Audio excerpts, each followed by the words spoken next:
Hello. Hi, Joel. Hey, A Balance. How are you? I saw you. I saw your lives a little bit, and then I got inspired to look things up. Give me 1 second, people. I'm totally not ready.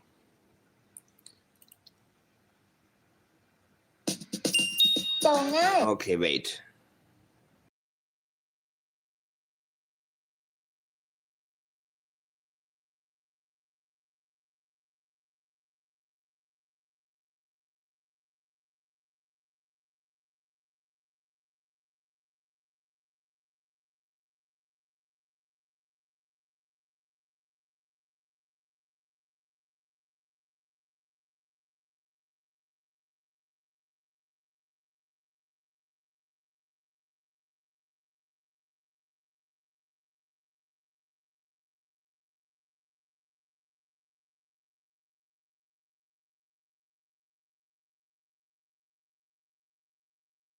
You know, guys, I'm starting to get too comfortable with this. Where I'm starting my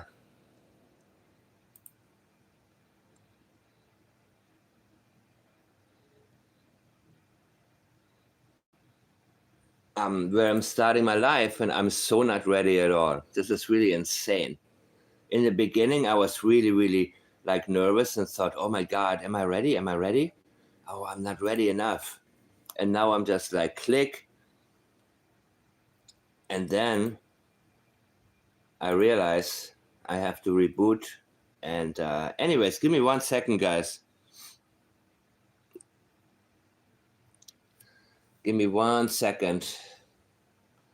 But you know, who cares? Who cares about being ready? And I learned this from A Balance too.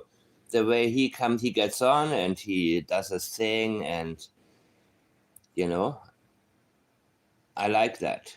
I like the natural style, man. So when I'm ready, I'm ready, and when I'm not, I'm not. But wow, people. First, this song. No, not this song about not my God, I can't even speak. Okay, give me a second though. It's worth it. Janie's got a rake. That has to be first. Otherwise, I'm not in the right state of mind.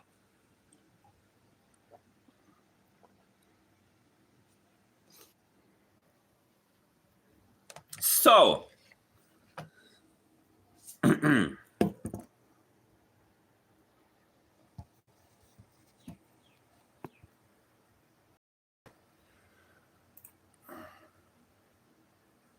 I don't like to be on camera. I don't like my picture taken. I'm just a quiet person that just wants to be left alone, and I mind my own business. I'm just a hermit. Janie's got a right. Could you stand Lilly straight? Janie's got a right. she was terrorizing them. Janie's got a right. Little Jackie knew. Janie's got a right. Oh, there she comes. She's got so much to do. He folded his arms. He was in defense. Driveway needs a pool. What did her daddy do? What did he put Jack and Lily through? They said when Daddy was arrested, they found him on the Bourbon Trail. In front of helicopters running, now that Janie's got a right, Fluffy's never gonna be the same. Janie's got a right, now what's she gonna do? filling up potholes or clearing for a pool. Observing Jack and Lily, she's taking Jack's bugs, hitting them with snowballs with Danny's on the rugs. Couldn't stand those kids, couldn't stand Lily's scream. She said you couldn't take it, no, we don't know what you mean.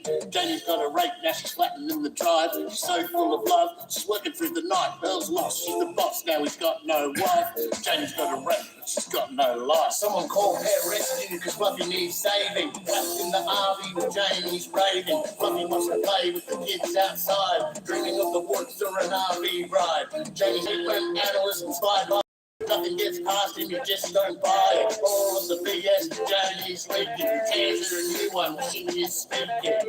Janie's got a right. Come on, Jackie. Come on, Jackie. Let's go, Jackie. Let's go, Jackie. Janie's got a right. It's all I hear out here. She's got so much to do. Where I was breaking that night. Her driveway needs a pull. That's where the blueprint was found. What did her daddy do? In the mud where I was breaking. What did he put Jack and Lily through? They said when Danny was arrested, They found him on the pipeline trail. in front of helicopters running out, and Janie's got a rake.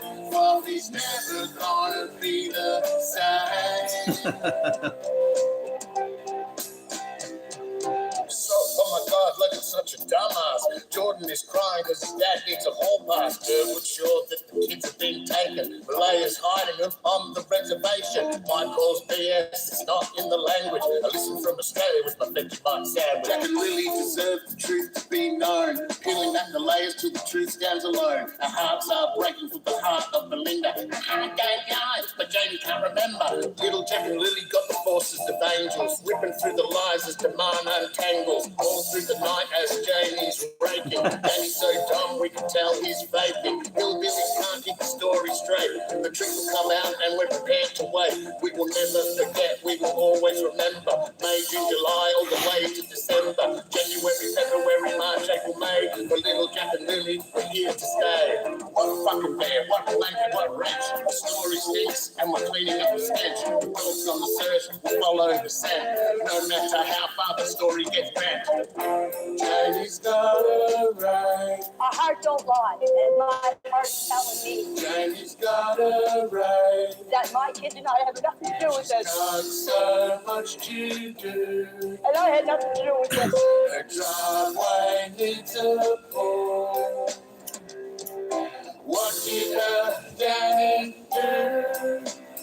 What did he put All right, Jack and people. Lily through? Thank you guys for coming. They Thank you said for when watching. Daddy was arrested, they found him on the pipeline trail.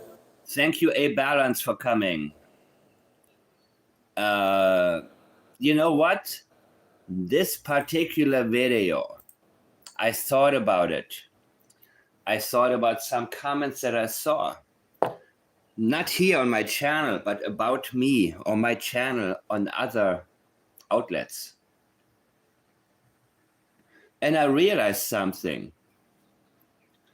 A lot of people have changed their minds about Daniel Martel. Of course, they don't listen. They just look at him and they say, he seems like a nice young man. Maybe we judged him too. But first of all, judging is something I don't do, but that's what most people do. They prejudge and then they go the opposite way. But the problem with that is that they never had any thoughts of their own. They have never really listened to somebody. It means their thoughts, their so-called thoughts about Daniel's guilt was based on their own judgment. There was no foundation to it. So even if they got it right, they don't know why. They just follow the lead. And they're the types of people that whenever Daniel shows up somewhere in chat, they get the mob mentality going, you killer, you killer, you killer.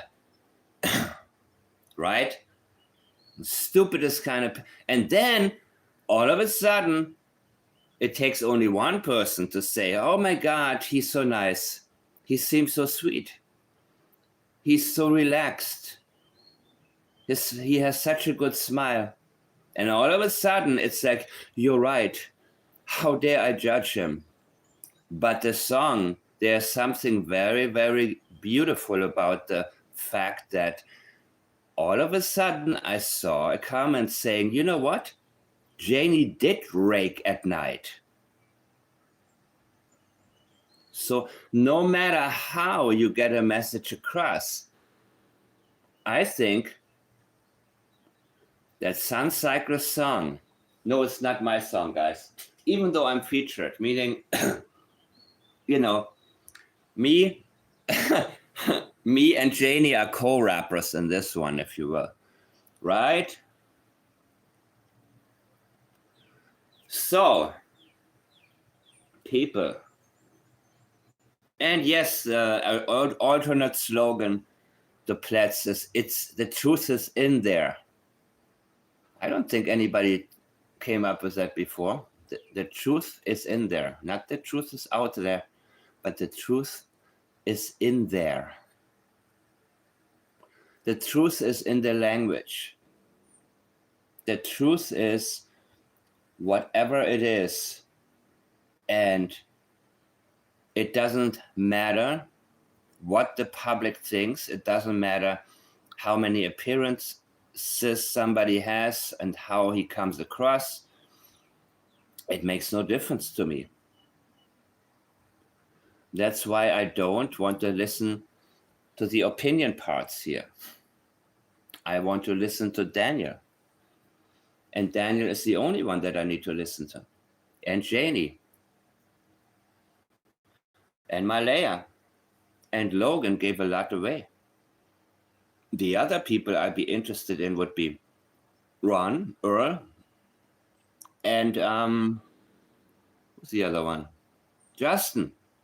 Yeah. Statements. We need statements from people who know. Period. Not get sidetracked from people who say they know or they know a little bit, and that's why I don't get hung up on too much else. But right now, without any further ado, I will go back into this interview, and this time I will stop and do it my pace.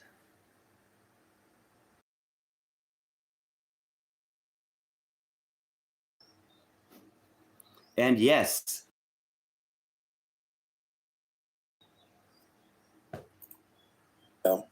you guys know what to do. And here it is. Everybody, welcome to the show. Daniel Martell, the stepfather for Lilly and Jack. Welcome, Daniel. How are you doing, my man? How's it going? I'm still staying strong there, Daniel. I mean, every day is a new day. Yeah, I hear you. I know there's been some activity recently. There's been some dogs in the area. They've been doing some searches. I know that that has been on your property. They looked at your property. So I know that there's still movement in the case. Right now, are you confident in where the investigation is going? Okay. Fucking commercial. Give me a second. It's a little bit different from my point of view versus, the public eye. But right now, I'm fairly happy with what they're doing. I mean, they're pulling out all the stops. I mean, cadaver dogs took a long, or human remains dogs took a long time to come in, but I mean, everything's falling into place like it should. It's just... Yeah, everything is falling into place like it should. Interesting, right? Interesting how important the process is to him. Not the fact we haven't found Jack and Lilly, that we don't have a clue where they are located. Period. But what is falling into place? His life? He's breathing again. He is starting to relax. Everything that he's talking about, let's keep it in mind. None of it is about an actual search and figuring out what to do. What is falling into place if they didn't find anything?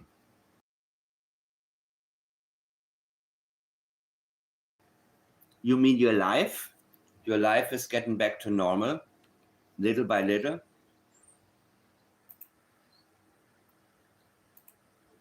The amount of time has passed. It's just, for some people, it's not fast enough. For some people, it's not fast enough. Oh, people, oh my God. Self-awareness and the lack thereof. You know, that's the difference, though. That the majority of people are thinking, what happened to Jack and Lilly? And they want to figure out what we don't know. We know a lot. We have analyzed a lot. We know the direction to look into, but it's not enough. And how can it be enough? Right? But that is not what's on his mind.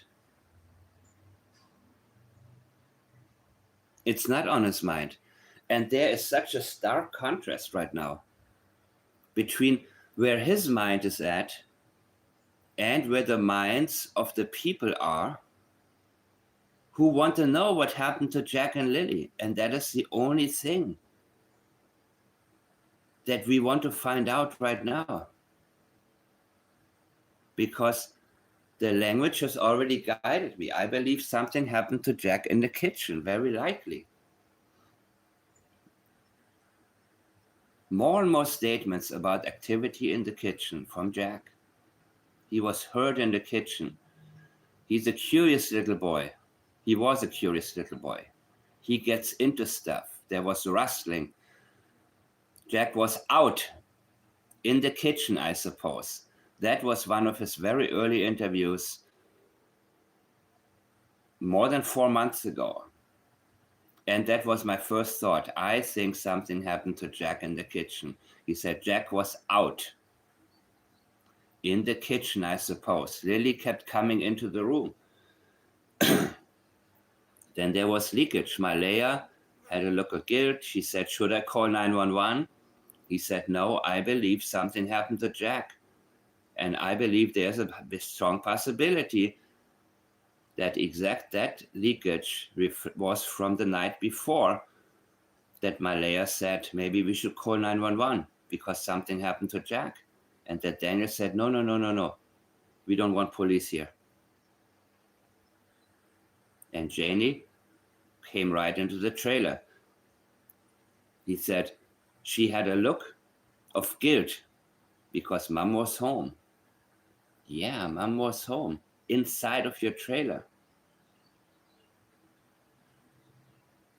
But what happened to Lilly?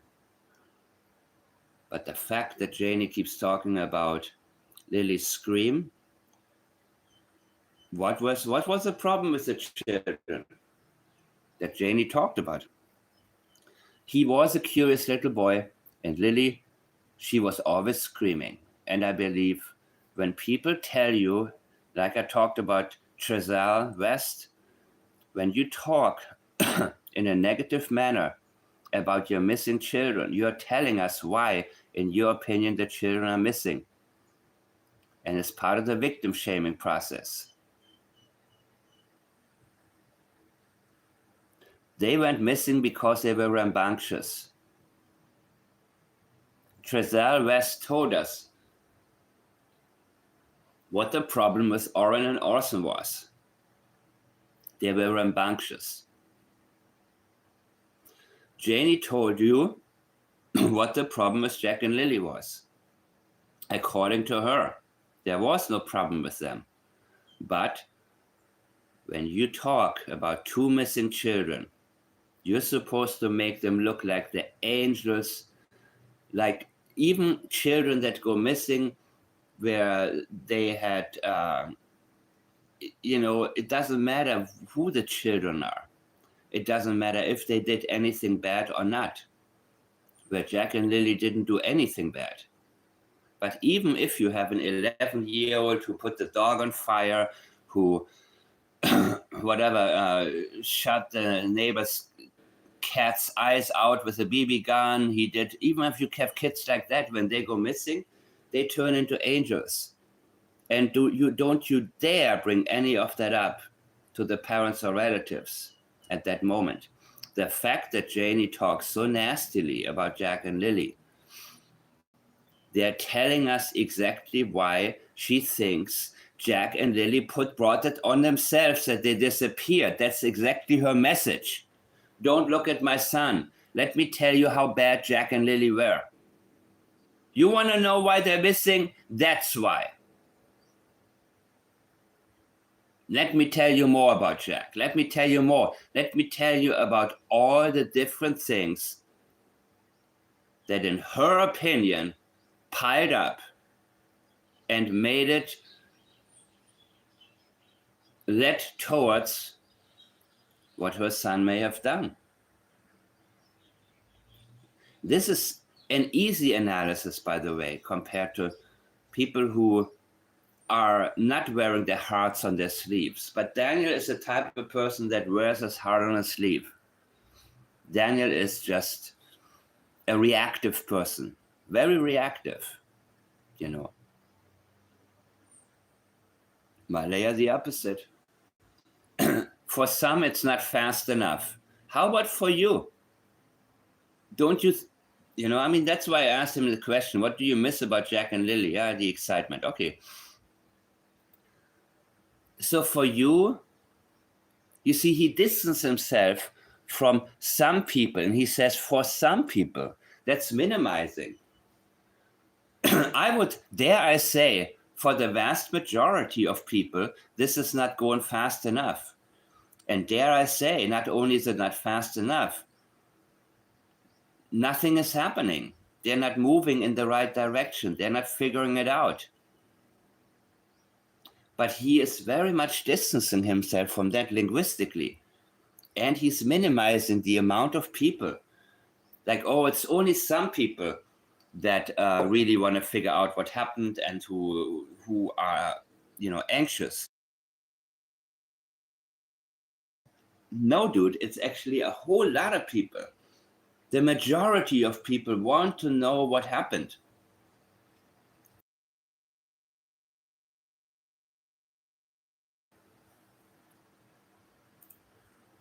Yeah, no, I understand. It's a sad situation. And no, I don't believe that he believes Daniel. Jack and Lilly went missing in May. I couldn't imagine how you guys were feeling in the moment of having kids missing, and then somewhat like the entire world turning against you.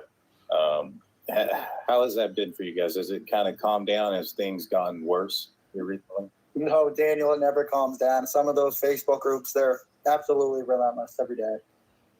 Yeah, and I mean, it appears to me, at least, when I look through the RCMP documents, I look at what the investigators have done. I guess he's talking about the same Facebook group that Callie is in, Callie Gibson, right? But he's nice to Callie now. Hi, Callie. He's, And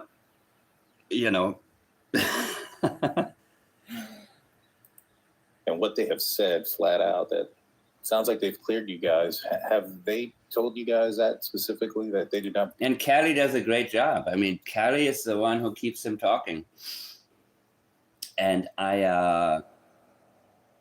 yeah. Hey, Callie. Good to have you here. Is A Balance still here? No, it's, wow, people.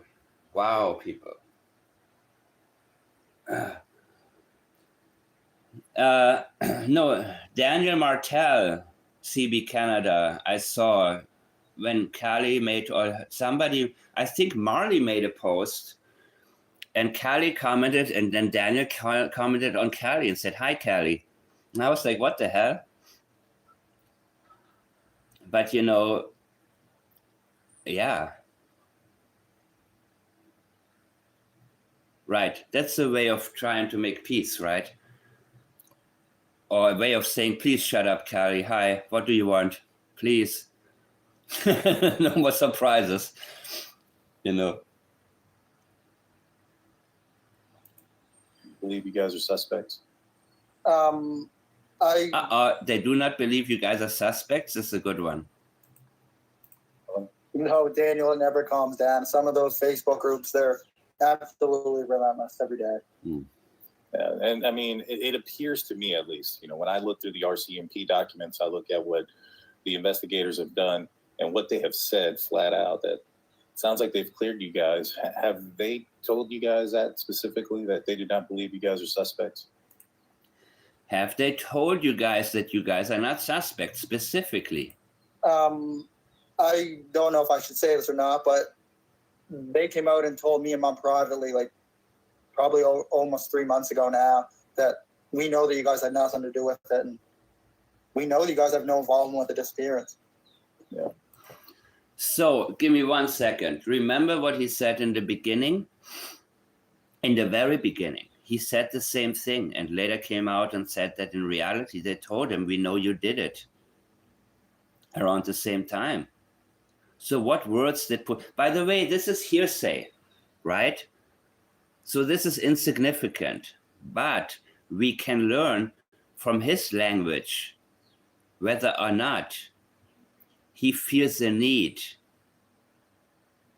to paint himself as completely innocent and whether or not it is genuine. Wait, I need one more coffee. I need to load up on this because I'm going to have a lot to say on this. Oh my God.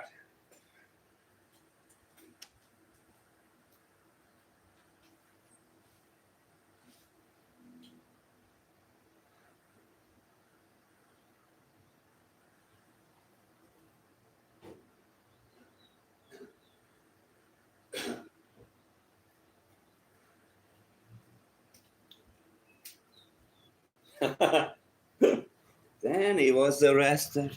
They found him on the pipeline trail. All right. Well, And it wasn't just one investigator that told us, it was multiple different times privately. Again, in the beginning, you said they know I had nothing to do with it. Later on, in the after polygraph interview with Kayla, he said, no, they told me straight up, you killed him in the interrogation. So you were not truthful at the time, but now you are? What exactly did they say to you? What were the exact words? So it wasn't just one investigator out of the blue that said it. and has it always been that way? Or was there a moment, maybe perhaps in the beginning, where you felt that that wasn't the case? Maybe perhaps their eyes were on you? I'm not sure. I think for the first month they were pretty dead set that, you know, we need to investigate Daniel a lot. I mean, with the amount of interrogations I did and with the sheer amount of, well, I mean, I was pretty upfront with everything. I was cooperative with everything. So it kind of made it easier for them too, right? They didn't have to get any warrants. They didn't have to dig for anything. I mean, I handled my phone. I asked for the Unlike your mama. polygraphs. I asked for everything.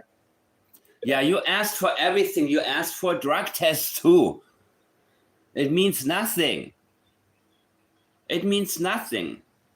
You see? That part we cannot forget. I asked for a drug test. Right.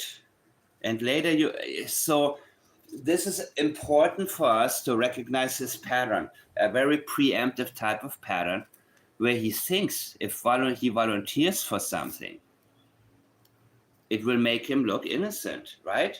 Oh, I volunteered for a drug test. What do you mean? Well, it all came out later, right? But that is the thing. That is a certain pattern. So when he says, I volunteered for the polygraph, I volunteered for cadaver dogs, it doesn't mean he feels like he's about to pass it. It doesn't mean he's sure. It means he is sort of actually kind of a positive type of dude, where he feels like, okay, maybe I'll pass it. I have to try my luck with this, right? This is how I view him. Oh, take a piss test? You know what? Let me see. There's a chance I can beat this thing. Polygraph. Oh, okay. But he was extremely nervous. So if you're extremely nervous, why do you volunteer? No, man, this is exactly his type of personality. To him, silence is guilt. The more you talk, the more innocent you appear. I believe that's his philosophy in life. And that's why also, hi Belinda, it's also why Janie wants to paint Malaya as the guilty one because of her silence. But that's how the Mackenzies are wired, guys. Silence equals guilt, talking equals innocent. Maybe she even advised him, keep talking, Daniel, because then they know you didn't, then they think you had nothing to do with it. Guilty people are quiet.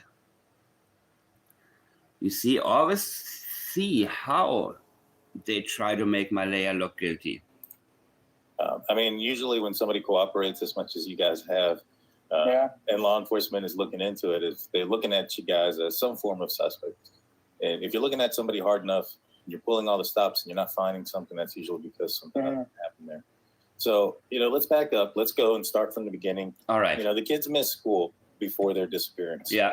A lot of people were looking at that in a suspicious manner. I know that they were seen on camera the day before. Well, he told us Lilly had a black eye right before her disappearance. So is that why they didn't go to school? You saw Lily's black eye and he said, oh shit, man, if they go to school right now, CPS will be right back at our house. Before they disappeared. So the fact that they were... And yeah, I guess they missed 41 days in the school year, right? 41 days? I didn't see that in the documents. I didn't read that. I only got that from you guys in chat the last time. They missed 41 days of school. I would love to know why. Missing as... And you wonder why they don't keep up with the other kids?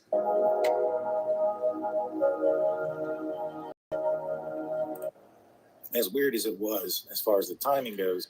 Again, this is something now I'm rehashing from the last time. You wonder that they cannot keep up with the other kids because they missed 41 days of school. 41 days.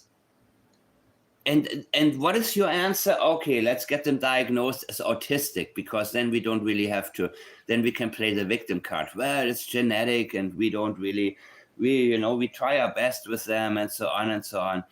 No, dude, they were not autistic. Autism, I mean, I am not, listen, did they show any signs of being autistic? Any signs?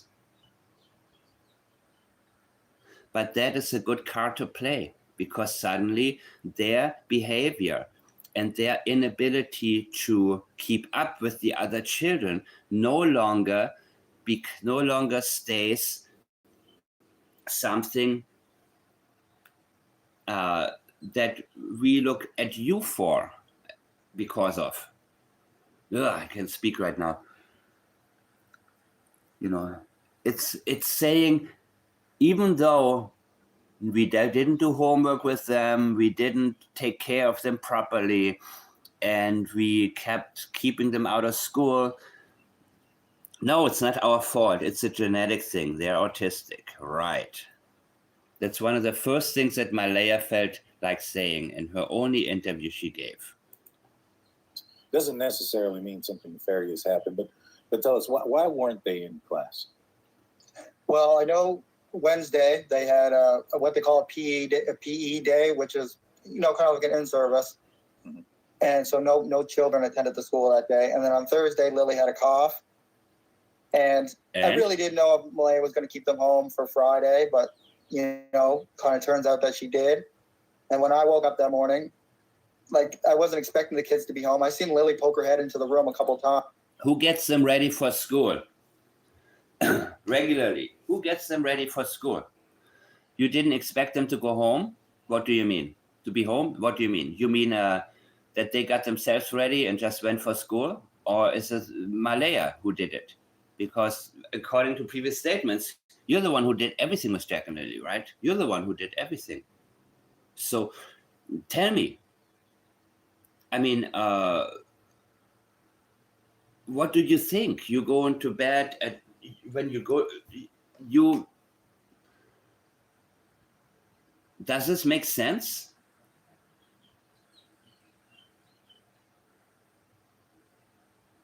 You were in and out of sleep, right? You would have noticed some things. This in itself is very strange. Okay, I'm seeing Belinda right now answering some questions. Very good. Very good.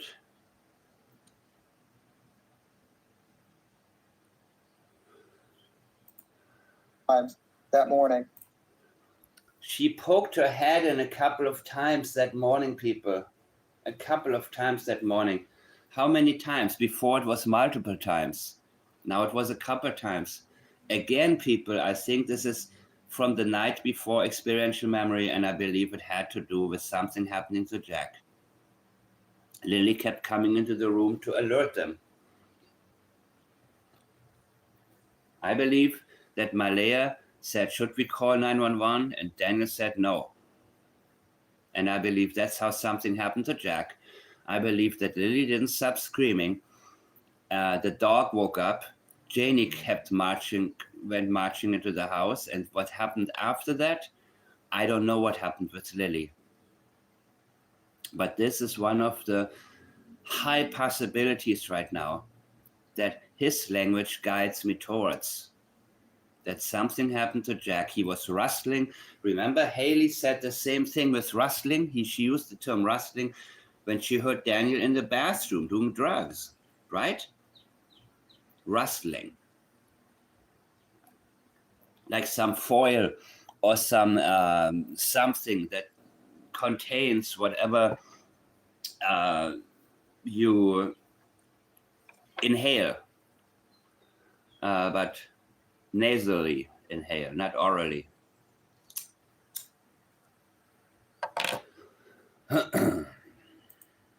Yeah. And But now it's only a couple of times that morning that they saw. she didn't have a cough. She wasn't sick. Not like the day before. She didn't have a cough. She wasn't sick. I believe you. What about Jack? What about Jack? Complete avoidance here, right?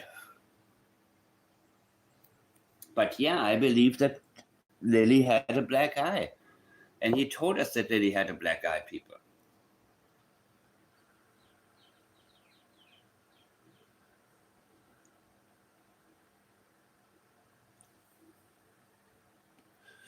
Hey, Danik, how are you?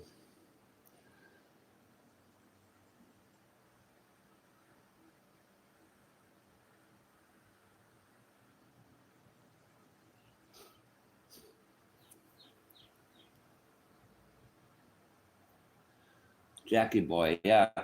You see, Belinda, he's copying your language when he said Jackie.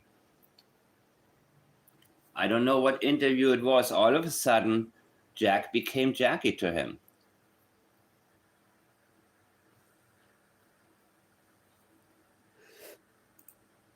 So, I wouldn't really have kept them home because they were kept home a lot because they were sick a lot during the school year. Right. But Allergies, or is this like? no, they just had low immune systems, Daniel. They had low immune systems. Belinda, did they have low immune systems? What does that mean? In your medical expertise, Daniel, they had low immune systems? Okay. I mean, for like the first, I don't know, like 11 weeks of school, they were sick each week. Not they brought home COVID and stuff like that. Well, but you can't. COVID? What you talking about, dude?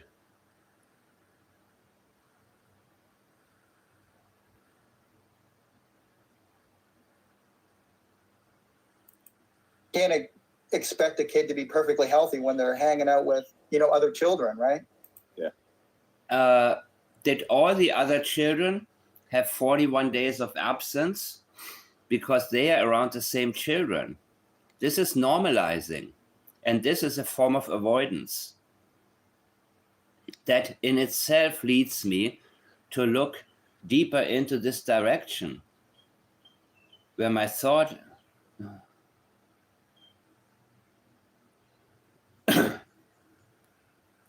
when somebody tries to normalize something that stands out,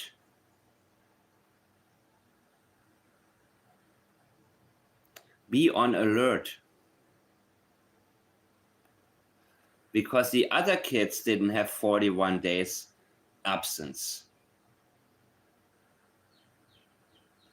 And they were around the same kids. Kids are around other kids. So none of this makes sense. Yep, no, that makes sense.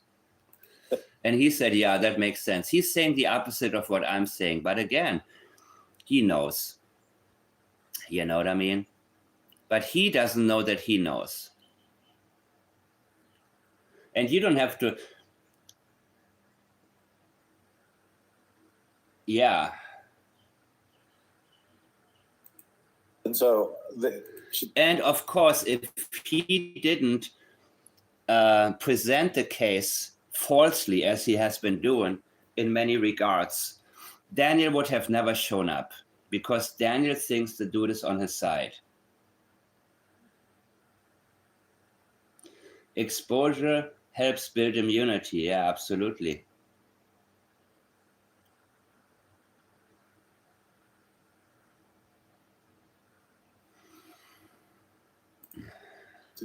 It sounds like she was pretty bad the day before she went missing on Thursday. Yeah, she did have a cough, but I was never expecting Malaya to keep them home for both days. So Daniel, you said she had a black eye right before her disappearance. When did she get the black eye? What was it, the Tonka truck? When exactly did that happen?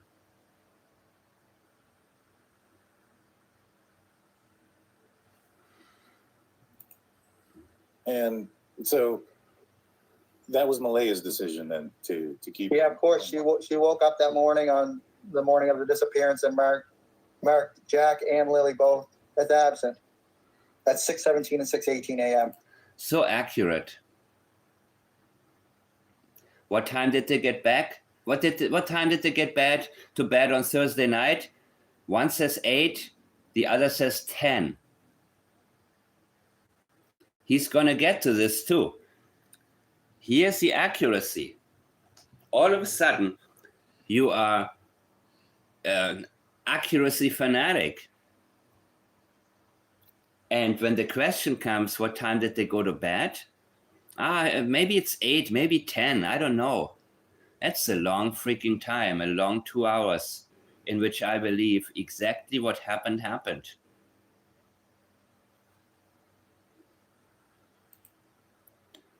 He's overly prepared in some areas and then gets completely sidetracked because it is not from experiential memory when he speaks about Friday morning. Good deal. And so the last time that they're seen is on camera the day before. What happened the night after they're seen on camera? What was that night like? Good question. The night they were seen on camera, they were seen on Thursday. Yeah. They were seen at Dollarama. And then we went to Acropole. We got some food and then brought it home. When we got home, it was a little bit before 4:00. And I went outside and helped Mom work on the fence. It took me a little while to find all my tools and stuff, but then, after I got my drill and everything else, and I helped Mom work on the fence for quite a few hours until it was just coming on to dark. And then until it was just coming on to dark. Okay. Until it was what? Remember, people, when a sentence stops making sense, stop.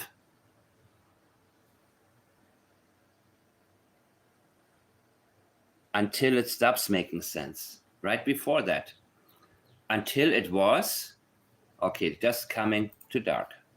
After it was dark, I came back inside. What do I remember? The kids were sleeping.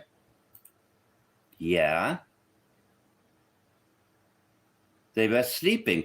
Remember, he said it was dark. He thought the kids went to bed at 8. He said it was just when was sunset? Well, it was dark, 8 something. Let's say he came in 8:20 and the kids were already sleeping. That's what he says he remembers. Interesting. But when the kids were sleeping, but you just said you remember the kids were sleeping. At around 8, they were sleeping. But now comes the but, and that's the interesting part right now. So forget everything he just said. But looking back in time, Daniel, it's hard to... When you're looking back in time, what about you? What about me? Very general, right? Normalizing. Hey, you know how it is.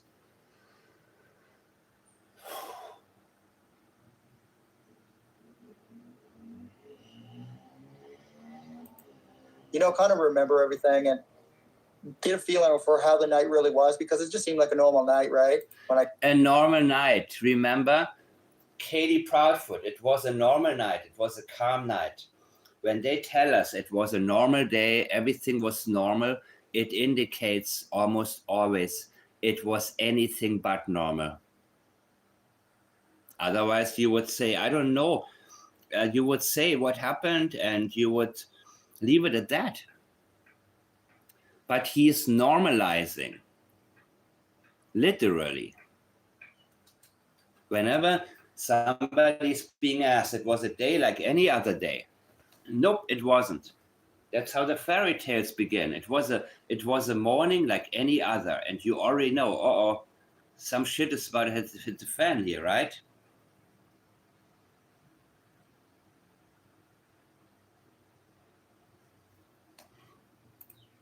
I came inside, I thought the kids were sleeping.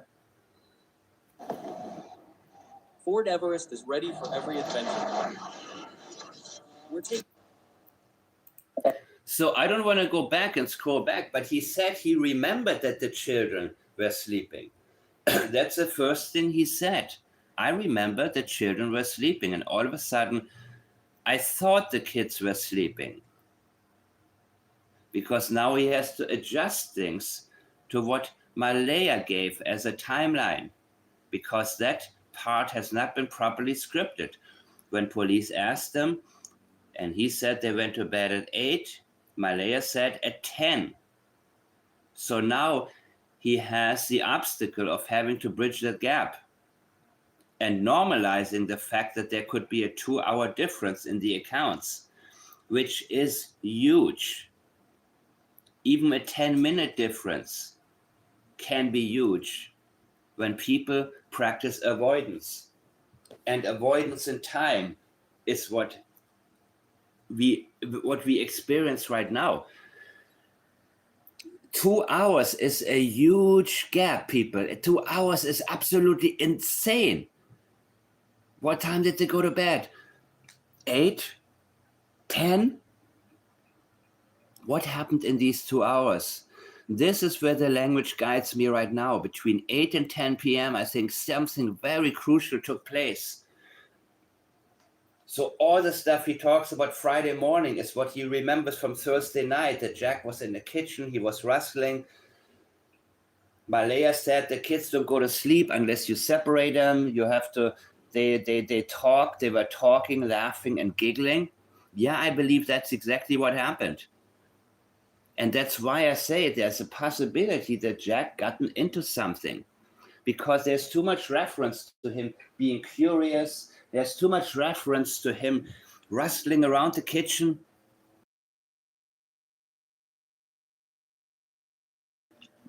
You claim to haven't seen Jack. And you claim you were in and out of sleep. But you remember all of these sounds that Jack had made. You remember so many details on that.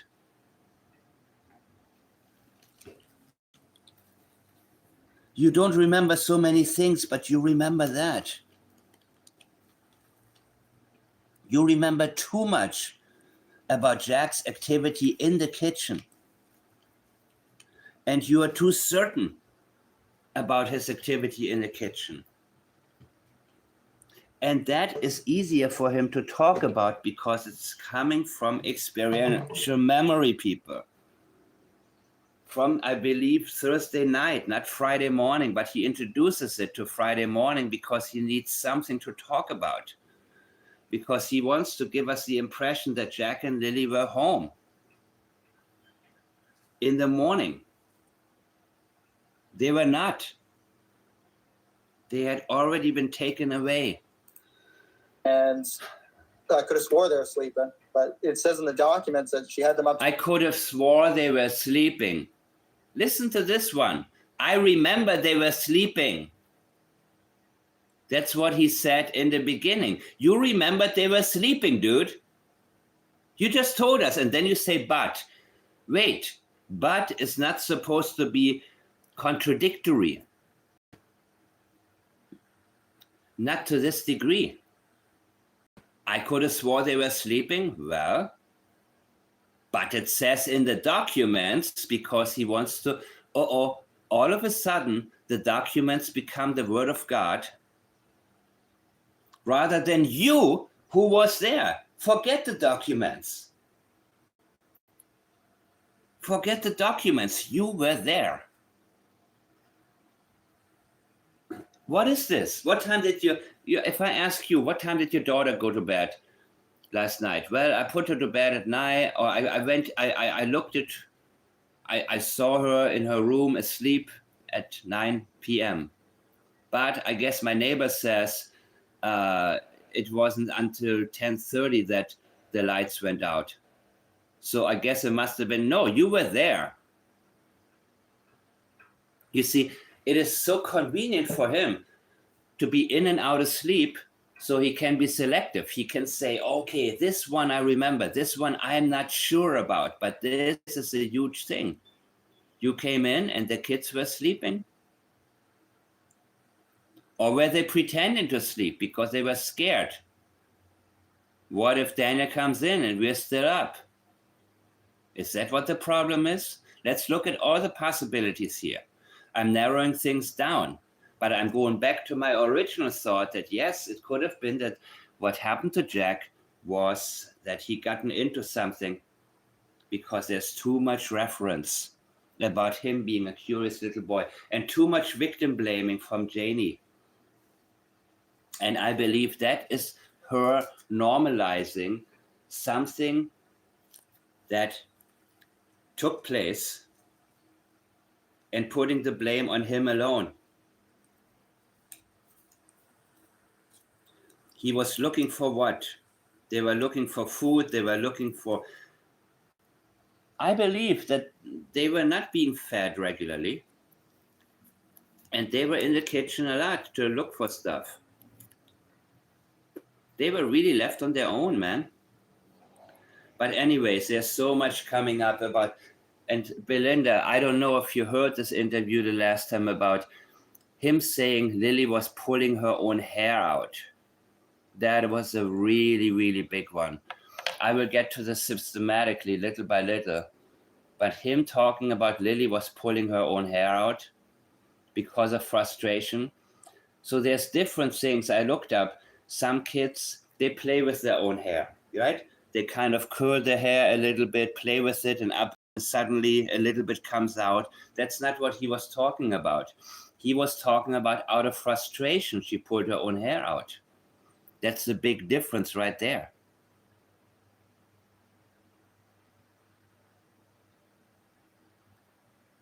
So I believe that from the last time Belinda had seen the kids, they had changed very, very much.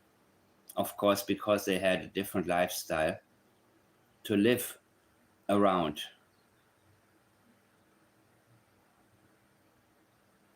Nothing about breakfast on Fridays, right? Till 9 or 10 at night. I don't remember them being up that late, so I'll tell you that. Were you looking at your phone or your watch at what time it was every Yeah. I mean, I got a watch in my arm the whole time, and I never look at it, man. I'm always grabbing for my phone. It's not uncommon unless you're like something specifically happens and you look at the time at that specific time. I know a lot of people are looking at, certain times where, I think they were asleep by 9:30 and then documents say 10. They're like, oh my God, there's 30 minutes here that. Danik, you can come on later if you want. Yeah. It's a little bit of a wild expectation for people to expect to remember things, especially on, like you mentioned, on the night that was. Yeah, Sharon said, I think Daniel snatched her by her hair.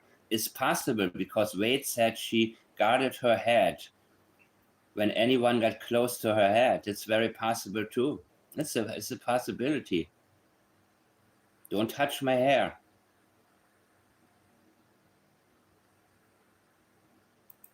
Pretty normal. But that night, what time did you go to bed? I went to bed actually a lot later than Malaya did, I think. Like Malaya was already asleep when I came into bed. I think. Okay. I remember flicking on the light for the kids at 12 at night, or a little bit after 12. So. And why? I mean, if the children are quiet, they are in their bedrooms, why do you flick on the light? Why do you need to do that? What I would do, I would maybe open the door quietly, look if I see them in there, and maybe look for 10 seconds to make sure they are not just pretending to sleep, but really asleep. But I wouldn't switch the light on. Why? Why switch the light on, people? A little bit after midnight, and both of the kids were fast asleep under the covers. So. Under the covers, they were fast asleep. So you couldn't know what they were wearing, right? I got it. But under the covers, fast asleep. But I never get a chance to see what clothing they were wearing because the blankets were up on them, right? Did you see the backpack? I don't remember the backpack. No, I missed this part. It's a little bit of a wild expectation for people to expect to remember things, especially on, like you mentioned, on a night that was pretty normal. But that night, what time did you go to bed? I went to bed actually a lot later than Malaya did, I think. Like Malaya was already asleep when I came into bed. I remember flicking on the light for the kids at 12 at night, or a little bit after 12, so a little bit after midnight, and both of the kids were fast asleep under the covers. So, but I never get a chance to see what clothing they were wearing because of the Oh, that's why. Okay, you were never. Got it. blankets were up on them, right? Did you see the backpack? I don't remember the backpack, the strawberry backpack, but that was always in Lily's room, right? Okay. Like that was always in Lily's room. Like she Right. You knew where to find it. She never took it out of there, right? That was her backpack it wasn't a school backpack. I know a lot of people think that, but Yeah. she actually had a pink LOL doll, like for school, and that was Okay. And that was the blanket that was found or not? her. And the backpack she ended up taking was the one that we bought for when she took to her grandmother's, right? Which would be Cindy Murray. So when she goes on trips, this was the backpack for trips. Yeah. She didn't take her school backpack. She took her one that he takes. The Okay. backpack she ended up taking was the one that we bought for when she took to her grandmother's, right? A pink LOL doll, like for school, and that was her. And the backpack she ended up taking was the one that we bought for when she took to her grandmother's, right? Which would be Cindy Murray. So when she goes on trips, this was the backpack for trips. Yeah. She didn't take her school backpack. She took her one that he takes on trips. Interesting. Trips or overnight trips or to go to visit. She would use that backpack. Interesting. Yeah. And so what's the layout of the house? Yes, the backpack she ended up taking. You caught this one. The backpack she ended up taking that night. Let's hear this again. And I know this is going to be a long one, but I don't care. Did you see the backpack? This is very crucial, people. Lily had her backpack, right? That's what he said. This is very crucial.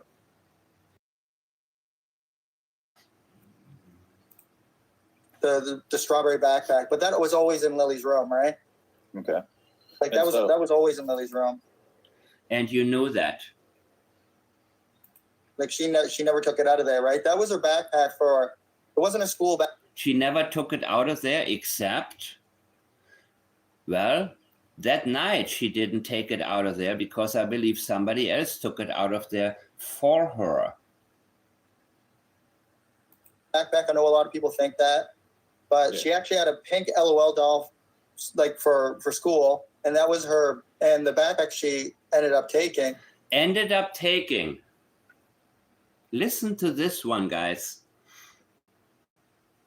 Listen to this one. And I don't care if it takes me 3 weeks to get to the whole thing. She ended up taking, meaning, in my opinion, on Thursday night.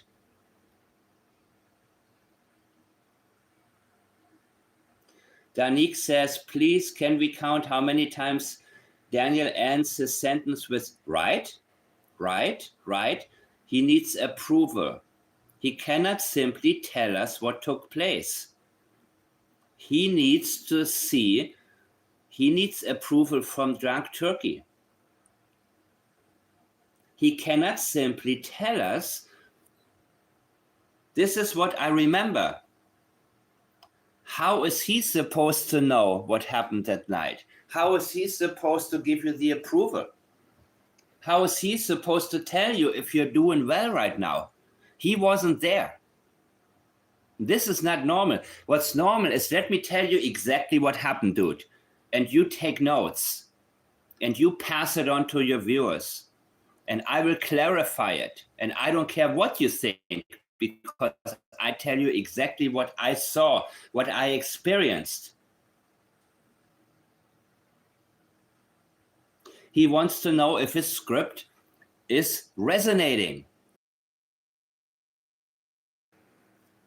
Imagine you have poetry night somewhere in school or something, and you go up there and you do one of those types of things where I keep thinking about Beavis and Butthead now, man, when he's like, and then, my friend, you die.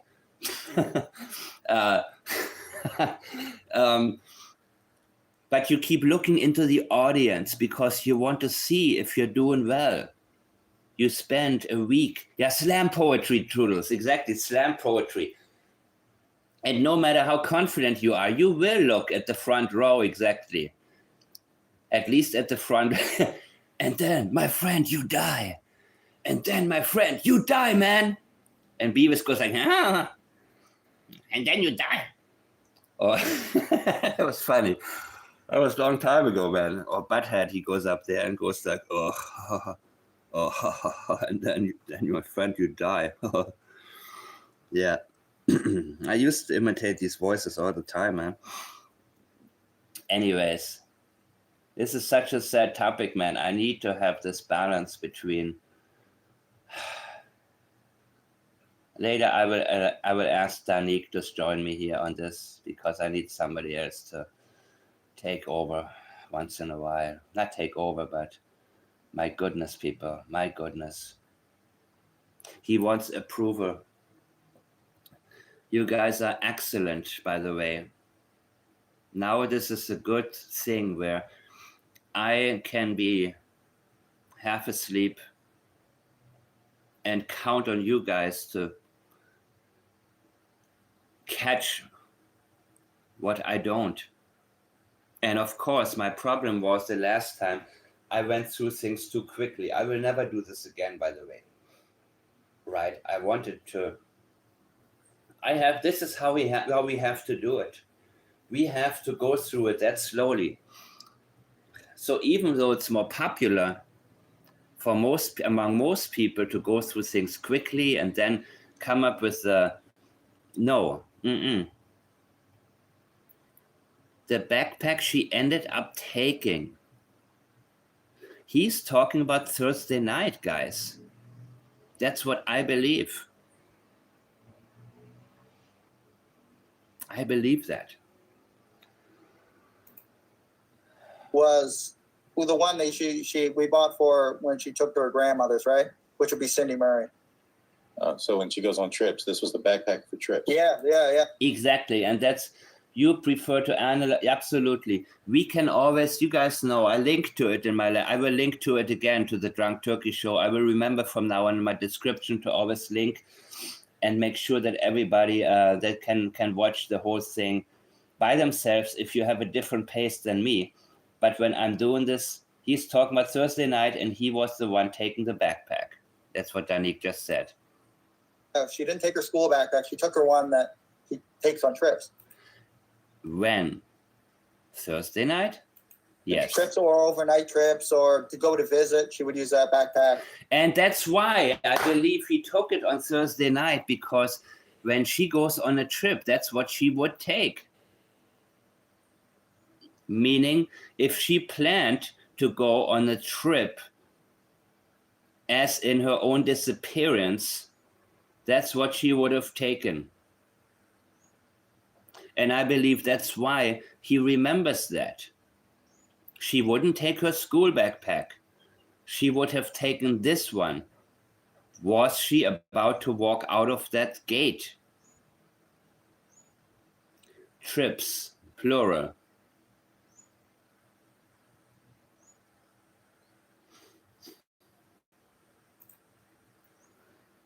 Interesting. That's why this is so important to him. That's why in the beginning he mentioned the backpack in his interviews, his early interviews. Hey, she had her backpack, meaning she must have gone on a trip. That was his way of selling that story, that the children simply walked off. I believe that was their original script. They must have walked off. They just decided, like Hansel and Gretel, to get their stuff and walk away. And I mean, yeah, of course I'm thinking about the Hansel and Gretel thing, man. And guess who the Wicked Witch would be, you know? Oh my goodness, guys. This is really, really... By the way, I'm reading your comments. I'm not always reading them. I'm going to miss many of them. But I will look at it later on when I...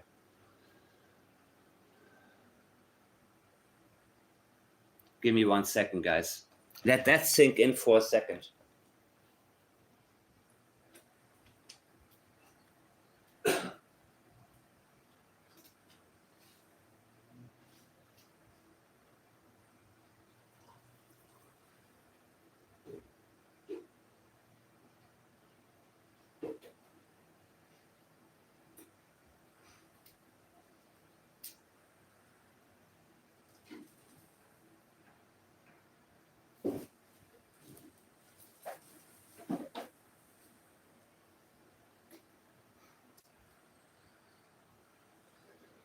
Oh my God.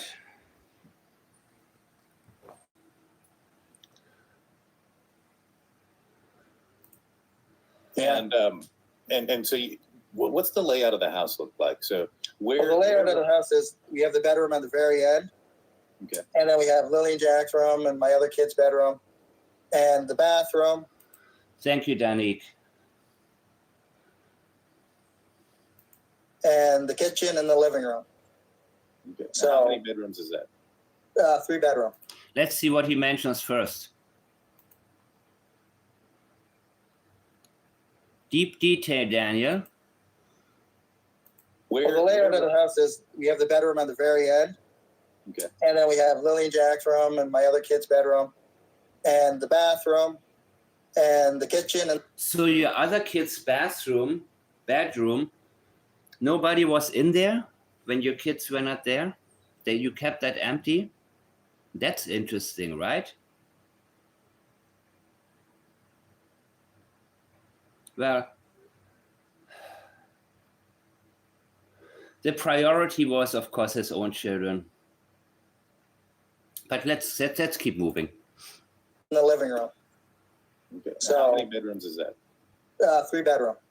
3 bedrooms. And I know some people have asked, like, you know, Lily and Jack, they shared a bedroom. Was there a reason why one wasn't in one room and one wasn't in the other? Yeah, because there was an empty bedroom, right? For your own children, for whenever they came every other weekend. You know? I mean, wouldn't it... Anyways. Well, my other kids are in the other bedroom. I mean, it really didn't matter if like. But his reaction is interesting, right?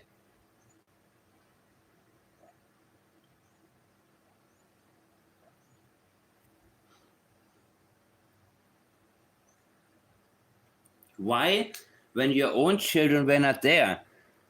And Malaya even said you had to separate them because when they were too close to each other, they didn't go to sleep. Why was there an empty room that was only used for 2 days every other weekend? Because you could have said, Jackie, during a school week or school night, this is where you sleep, because you and your sister, you are talking at night and you don't want to go to sleep.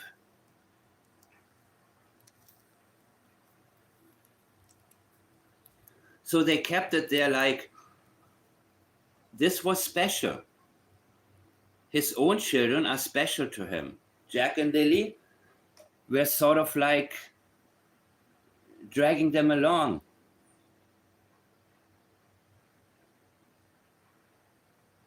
My goodness, people. That's interesting. That room was completely empty during the school week. And nobody was allowed to enter it. I bet you Jack and Lilly were not allowed to even go inside and play in it. Remember when Janie talked about the play kitchen outside? And I guess Lilly was using it to make mud pies when her grandchildren were not there. They let these two kids feel they are not welcome in so many different ways. But when it came to his own children, it was a different story.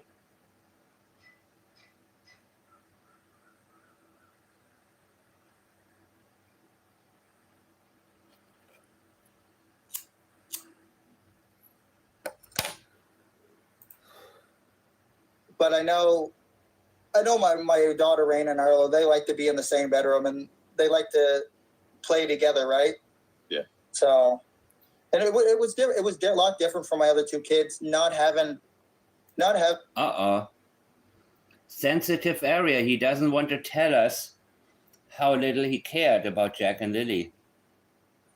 There was a hierarchy here. There was a caste system. Jack and Lilly were never supposed to be on the same level like his own children to him. Listen to that. Wasn't in the other. Well, my other kids are in the other bedroom. I mean, it really. Yes.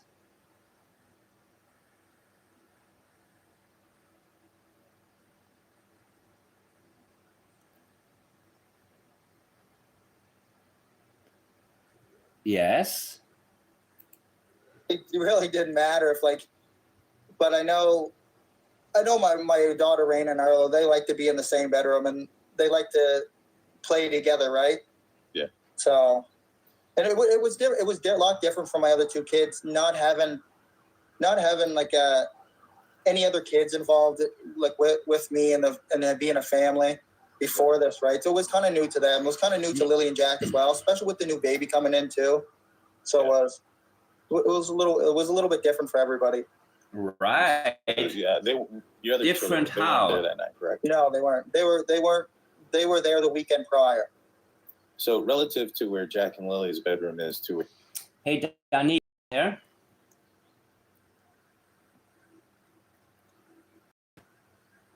Let me see what comments I missed.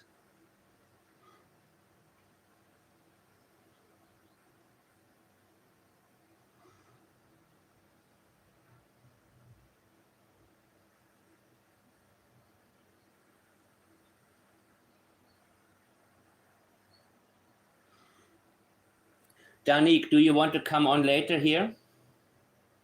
I can get you to maybe do the invite with the I have to figure out how to do that. Invite people.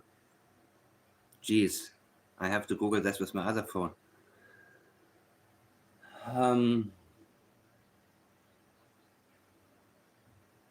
I definitely want to have you on. I will have people on, by the way, now. I will start inviting people here and there to join me on my lives, at least for a little bit, to demonstrate, the different angles from which people look at what's going on right here. Let's keep going. Where you guys sleep, how close is that? Yeah, it's actually the next bedroom. It's actually the next bedroom over. Okay. And you guys mentioned that you guys could hear them throughout the morning. Is that correct? Yes, I actually did hear. I know when it says in the documents that we heard them in the next room over, like in their bedroom. I didn't hear them in their bedroom. I heard when Lily would pop in, I heard Jack in the kitchen. สินค้าต่างๆ เริ่มขึ้นราคา เรื่องประหยัดก็แค่ทำกินเอง2 ขวดเนี้ย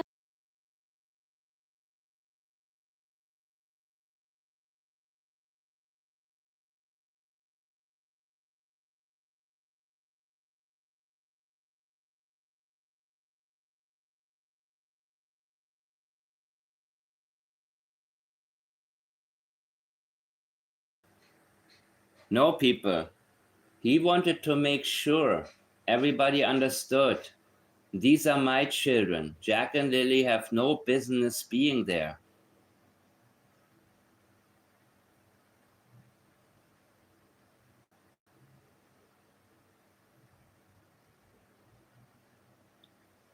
Thank you, Danik. We will do it the next time, okay? Just shoot me a message or comment. I don't want to.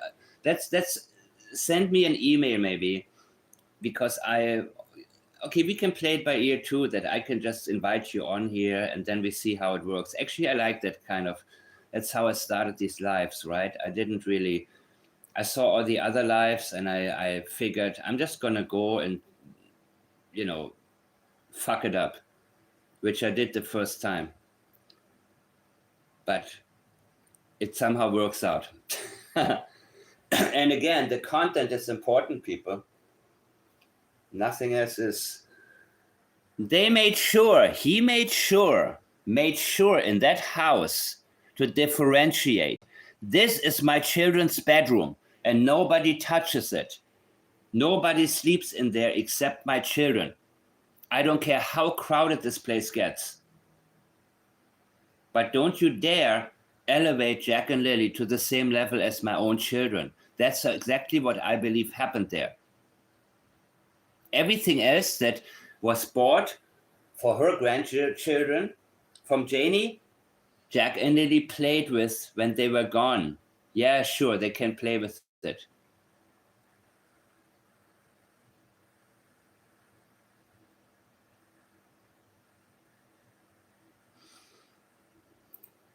Oh, interesting.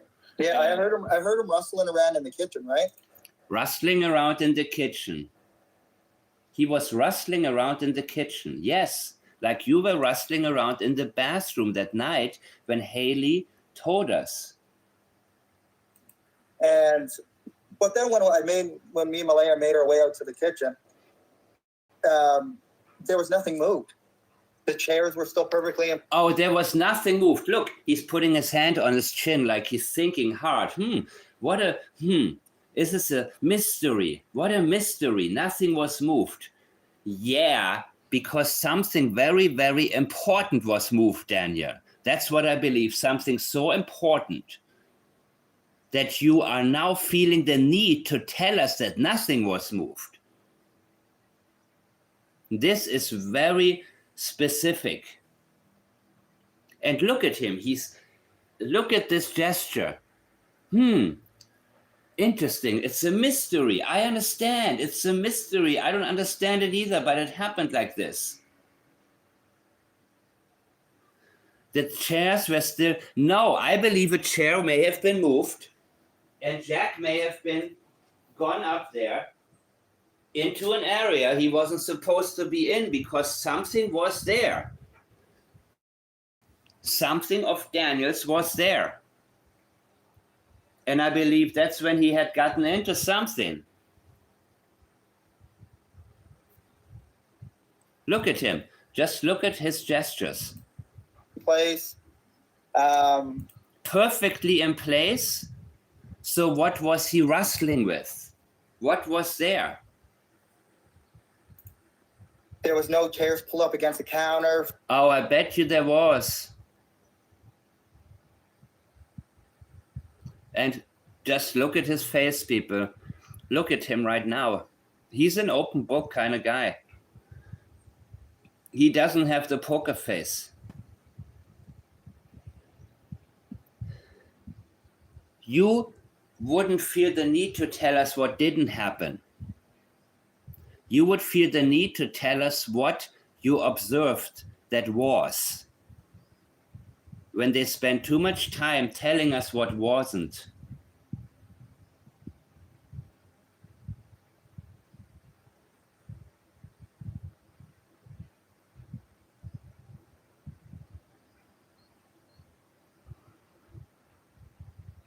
They're avoiding to tell us what was.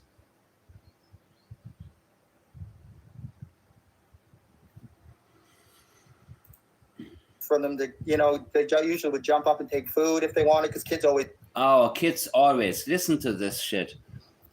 They would jump up and take food if they wanted because kids always. No, not kids in general. We're talking about Jack and Lily. Why? Because maybe they didn't get their meals on time. Maybe they didn't have 3 meals a day on a regular basis, right? This is normalizing because kids always. This is highly sensitive, people.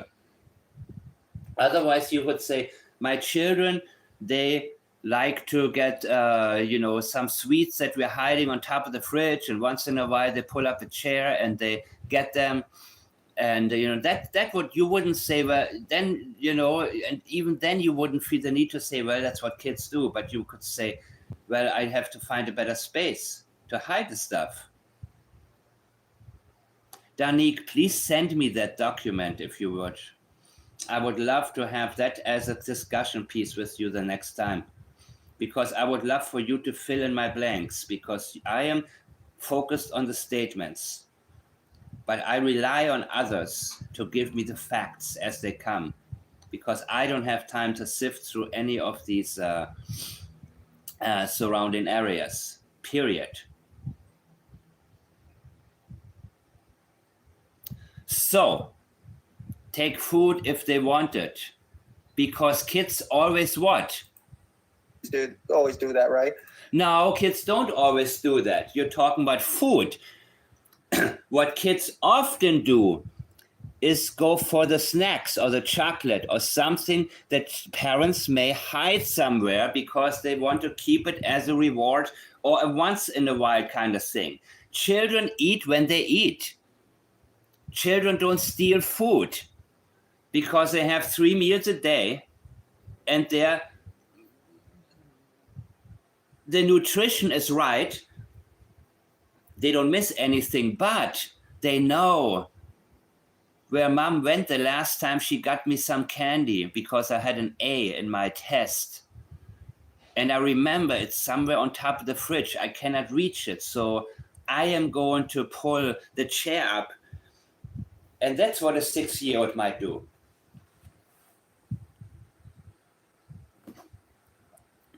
But not to get food.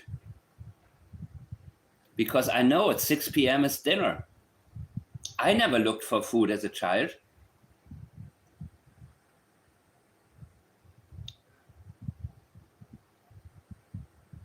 How about them up? Oh my God.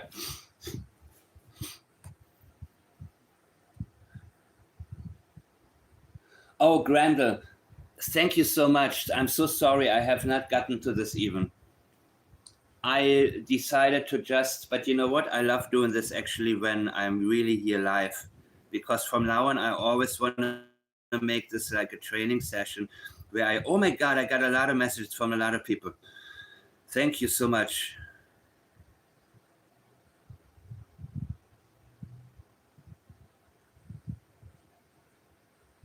Wow. I missed a lot of stuff, people.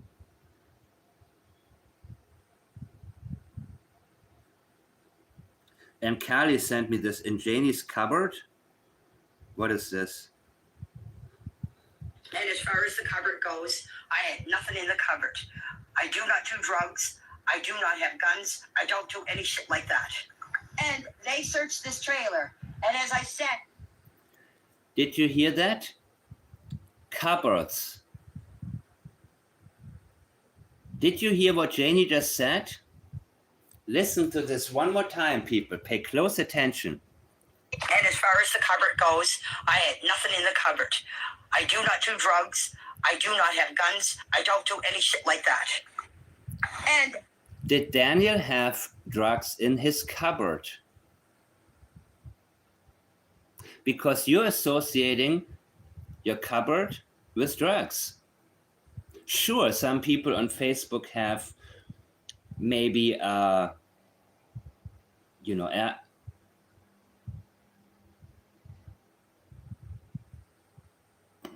searched this trailer. And as I said, they even looked in my washer spinner. So yes, this trailer. But that's interesting, right? She's thinking about cupboards, and immediately she's thinking drugs and guns. Right, through hers, but I know, Grandel, I know. I remember that, but it's just interesting for me right now. Oh, I got your message, dude. Wow.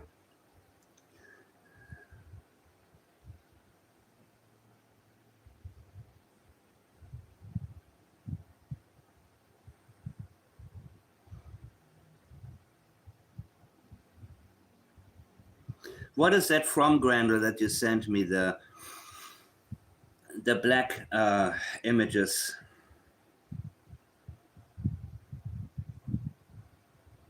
Interesting. Oh yeah.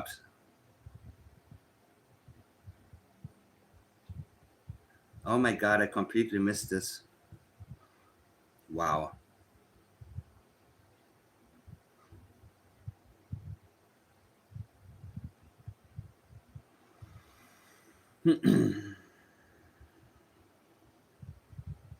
Globe and Mail. Wow, that's interesting, dude. I'm gonna get to this later.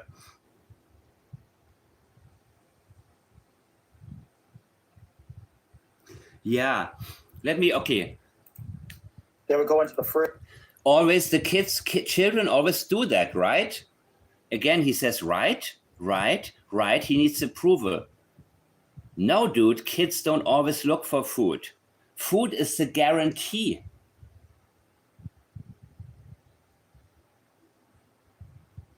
Food is a guarantee. I was looking for stuff in my parents' house. Yeah, I remember that. I remember that very, very accurately. You know, when I was 13, I looked for my dad's cigarettes. I remember that one too. You know, so and candy. I wasn't so much into candy, but I was just curious and looked around for things. I shouldn't have said that. But food was not something that I ever looked for, period.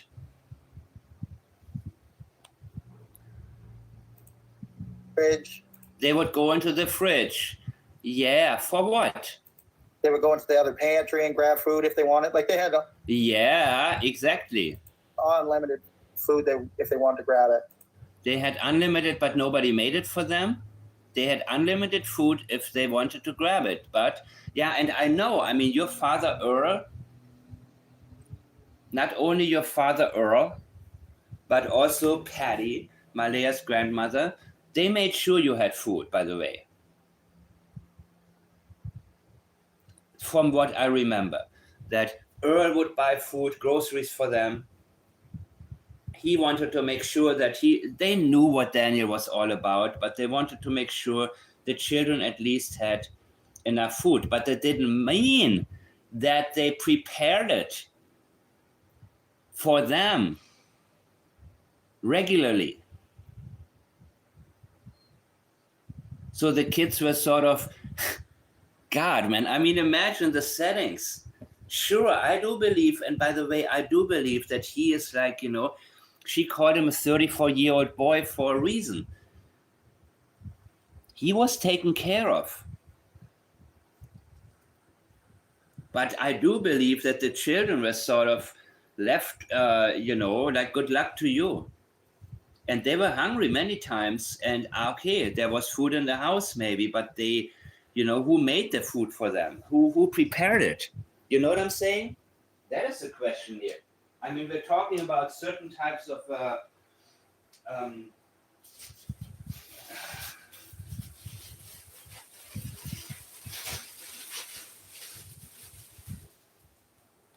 what we're talking about is the basic care that I believe wasn't there anywhere. Is that fair? Okay, let's go on. And, they would go If they wanted to grab it, kids shouldn't have to grab food, man. Come on, dude. in the fridge, take yogurt cups and eat them, or cereal Yeah. or whatever. So did they make their own cereal? Oh my God, man. Or whatever, yeah. So, but nothing was moved, Daniel. Nothing was moved. Nothing was moved, Daniel. Nothing. Something was moved, people. Something is on his mind right now. Because we didn't ask him that. I never went on here to say what was moved. Was anything? No, he brought this up. He introduced an area to us that is sensitive. That's why he introduces it, by his choice. And that is the best part about statement analysis, that when we ask somebody a question, we don't want to be too specific in the beginning. We want to ask, tell me what happened. Tell me what you remember. And then eventually, through their language, they give away areas of sensitivity. And this one about pulling up chairs leads me to consider the possibility that there was something that Jack had gotten into, and that he may have pulled up a chair and gotten into something that you have put up there to hide from the kids. And when you use the term rustling, I remember Haley talking about you rustling in the bathroom, and she talked about you, consuming a substance. You see, this is such a goldmine of an interview, and Daniel in general is a goldmine in terms of leakage, because he went on his last television interview talking about, people analyze me and everything. Yeah, dude, that's what I do. And you're not used to it because you're a fast talker. And in real life, Daniel gets probably away with a lot of things because he talks fast, he's likable, he's engaging, and people overlook that. Did he say that? No, I'm just imagining it. But now, Daniel, this is a different situation for you because I am able to go through your exact words. And I know it's like holding a mirror in front of your face, saying, this is you, dude. And I know your cousin Logan probably feels like I took her brain out, read it, put it back in, and then told her exactly what her thoughts are. I'm pretty sure that's how she felt. But that's the process. That's what we do here.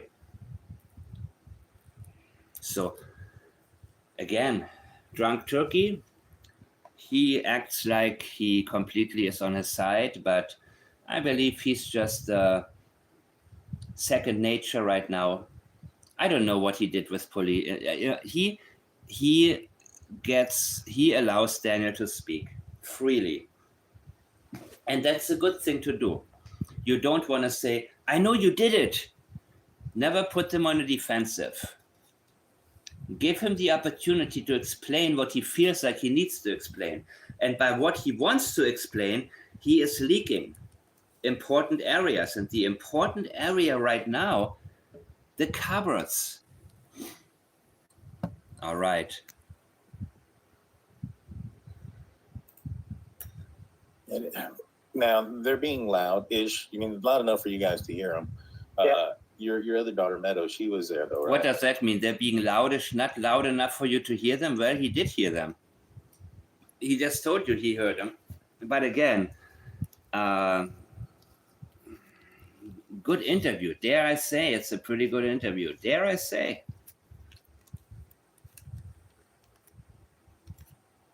I agree with you, Danik.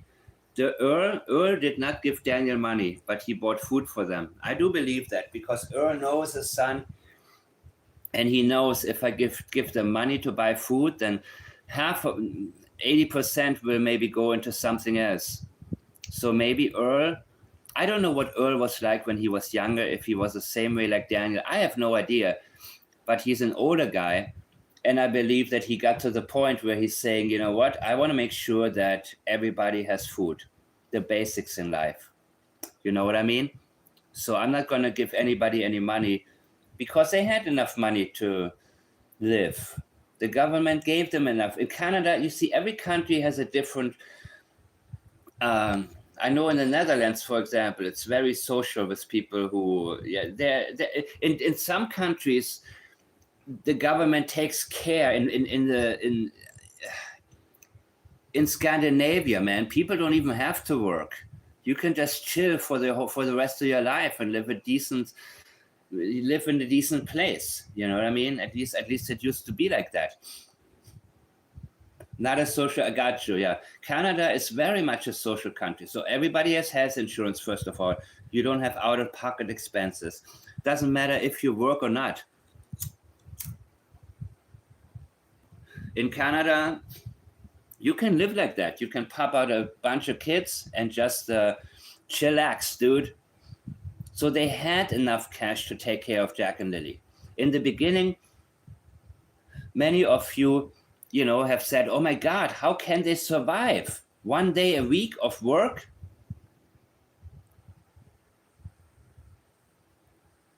No, in Canada, more so than the United States, they make sure that everybody has enough.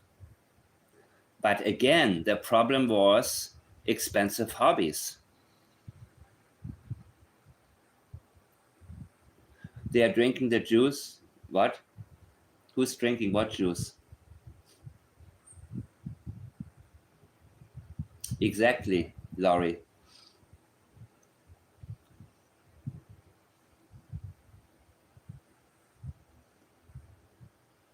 One for all for, got you, Danik. No, I had to learn about the welfare system, guys, is very different in different parts of the world. And I have learned about that recently, extremely different. Heck, in Norway, if you go to prison, I saw the prison cells. They look like a Motel 6 room or whatever. They look like a hotel room, the prison cells in Norway. So I'm like, what's the punishment here?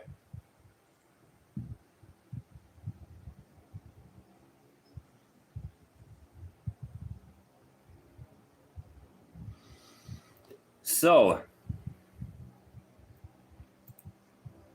Yeah, she was actually laying beside me with Malaya. Did you guys ever, or did Malaya ever tell the kids to be quiet? Were they were waking up Meadow at any point? Good question, actually.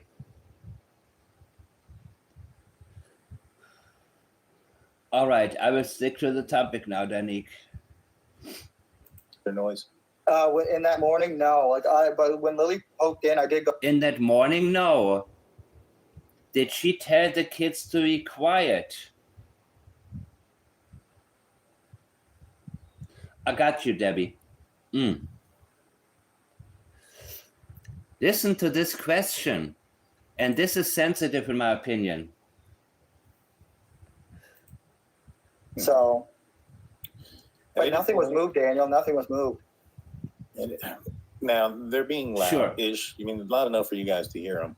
Yeah. Your other daughter Meadow, she was there though, right? Yeah, she was actually laying beside me with Malaya. Did you guys ever, or did Malaya ever tell the kids to be quiet? Were they ever waking up Meadow at any point with their noise? Very good question. In that morning, no.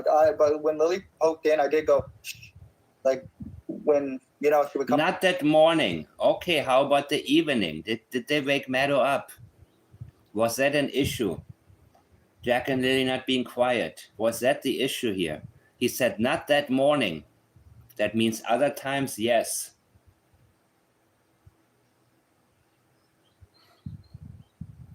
One more time here. Good question. Now they're being loud-ish. You mean loud enough for you guys to hear them? Yeah. Your other daughter Meadow, she was there though, right? Yeah, she was actually laying beside me with Malaya. Yep. That's why she complained about Lily's voice so much. Did you guys ever, or did Malaya ever tell the kids to be quiet? Were they ever waking up Meadow at any point with their noise? In that morning, no. In that morning, no. So Thursday night, evening, yes. That's what I believe.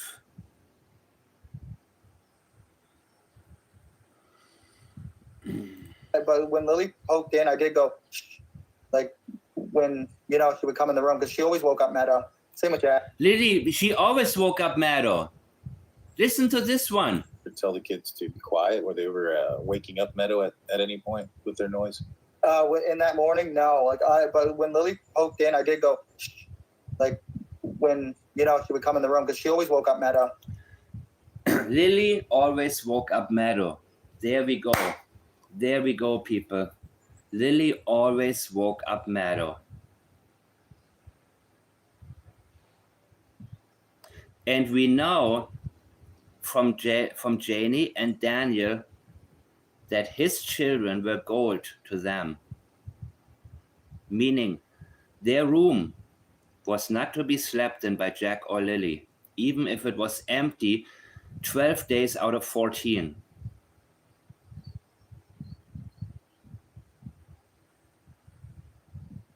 And there was a huge problem they had with Lily.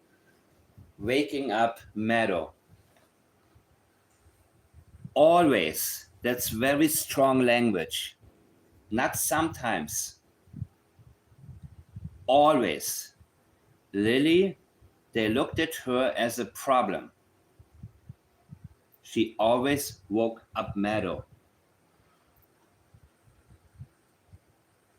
That is very strong language here, guys. Because there is the shaming again, the blaming.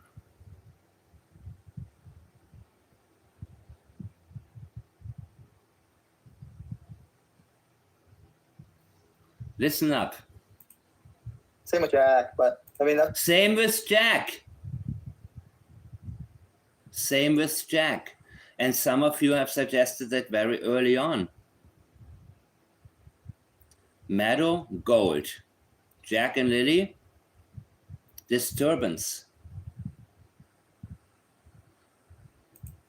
what kids do too, right? That's what kids do too, right? Now he says right. He's always asking for approval, right? Now he's normalizing it. Because he realizes what he just did. He just made a very, very strong statement that he didn't intend to make. Lily always woke up Meadow, and Jack did too. And then Daniel has a habit of exaggerating and minimizing.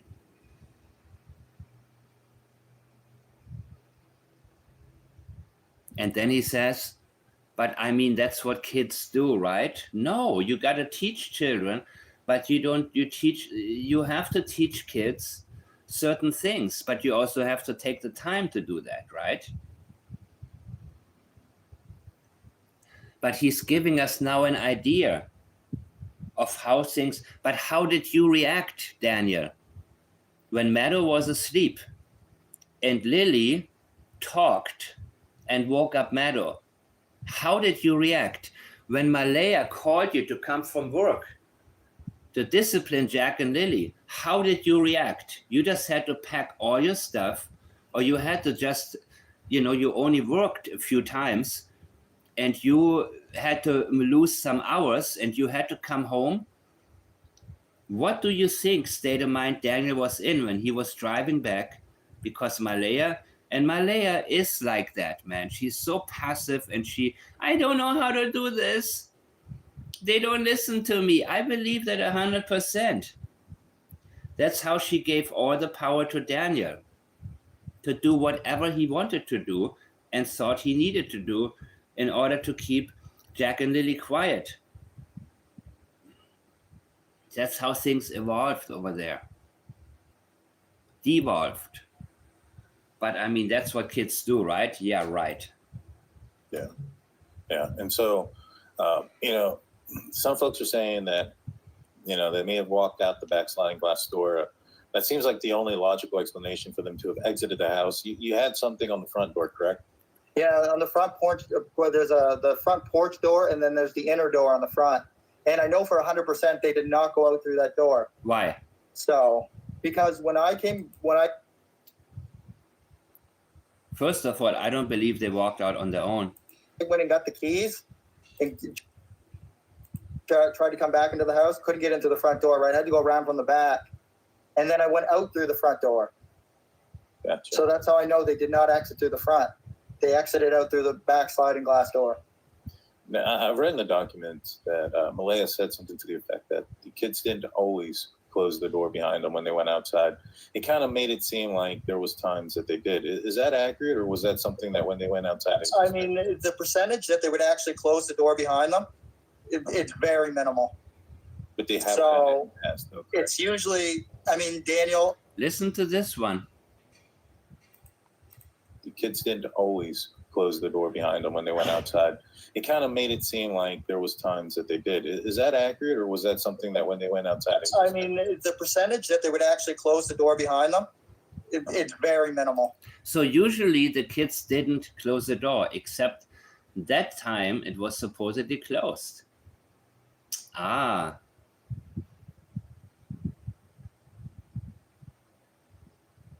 Interesting, right? Remember when they tell us what normally happens, but when something unusual happens, think about what else happened that's unusual.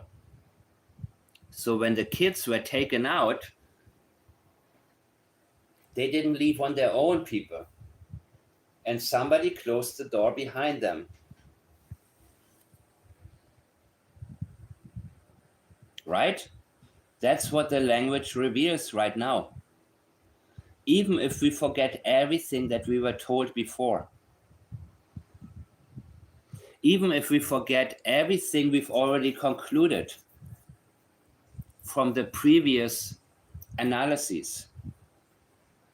He just told us. Somebody closed the door behind them. But they haven't done it in the past, though. It's usually, Daniel, even I don't close the door all the way sometimes. But you did that night.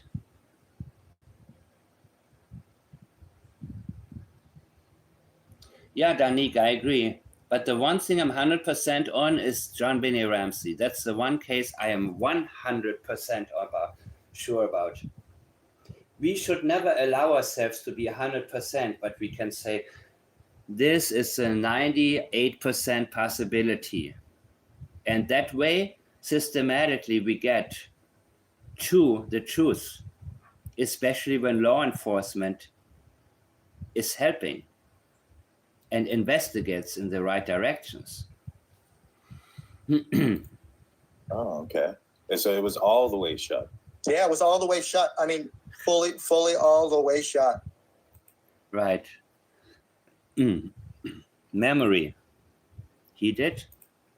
That is weird. So, and some of the investigators, when they were here, they came all the way down to the bedroom, sat on the bed, and we had it dead quiet. And they tried to open up the door. Well, I think it was Mom who went out there and opened and just closed the door, and he couldn't hear it from inside the bedroom. But your mom did it in a very quiet manner. But when children do it, it's a different way. Sitting on the bed with the bedroom door shut. Yeah. Nói tại có treo đai mây dáng hết.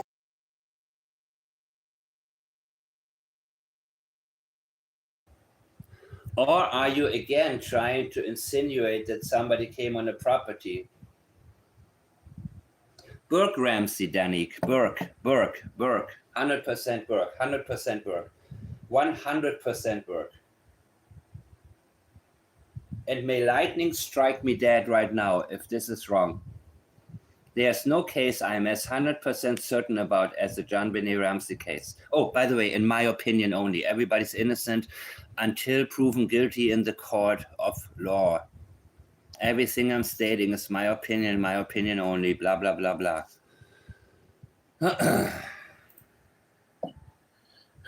Is the door heavy? It is heavy, but when the kids got their hands on it, they would have to put both hands on it and they could slide it closed. Okay, and it didn't slam or anything. Nothing you noticed, right? Okay. So it is possible for them to close it. They just need to, work at closing it. Yeah. They just need what? My God. It is possible for them to close it. They just need to, work at closing. It is possible for them to close it. They just need to, also. Is similar to right. Work at Closing it. They just need to work at closing it. Yeah, with both hands.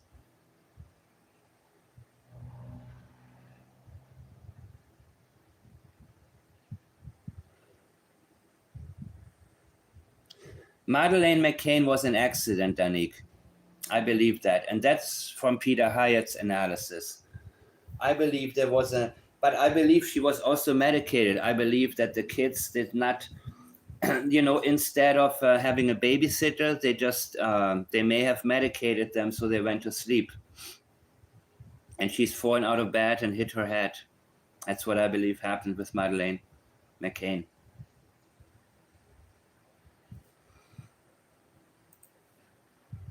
Now, so you wake up because there's been some time that you guys haven't heard the kids anymore, correct? I woke up when... Now look at his face.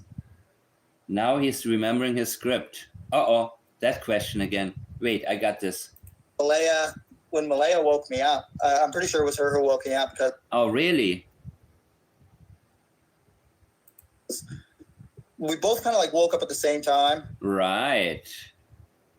Back to script, because you couldn't agree on who said, did you hear the kids?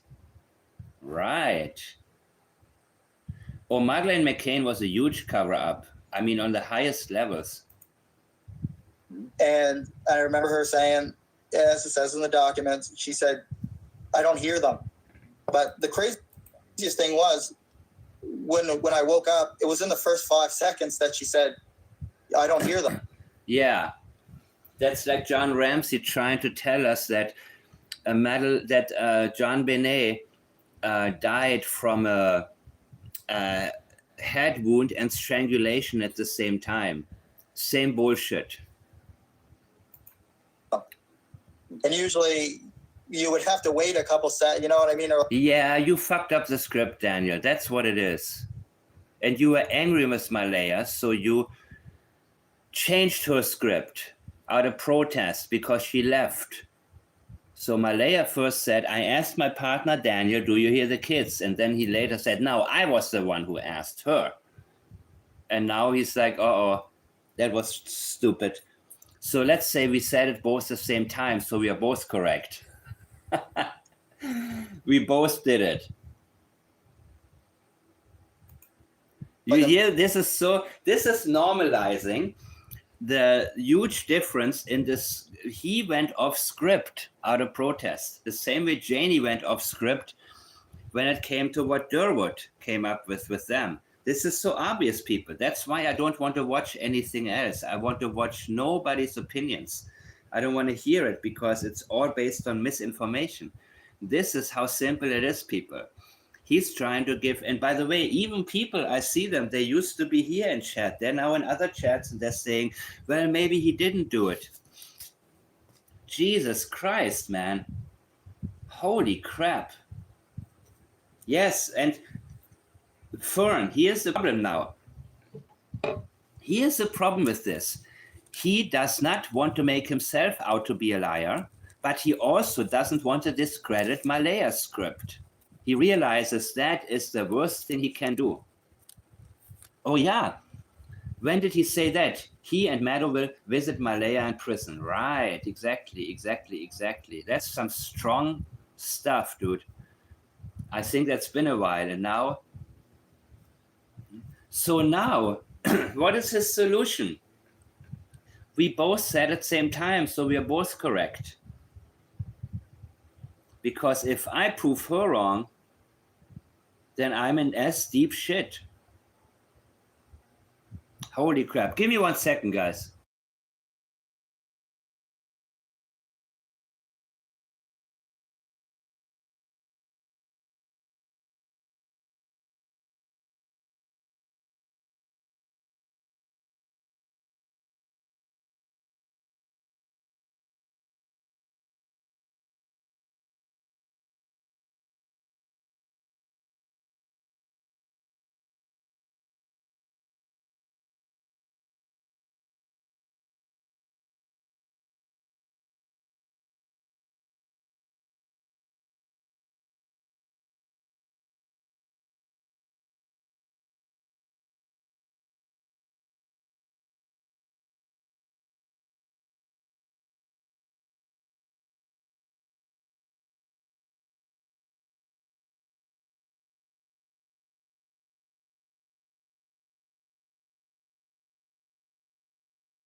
That's like, everybody gets a trophy.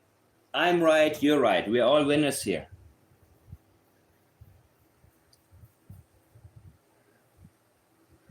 Everybody gets a trophy. I'm right, you're right. You have your truth, I have my truth. All of us.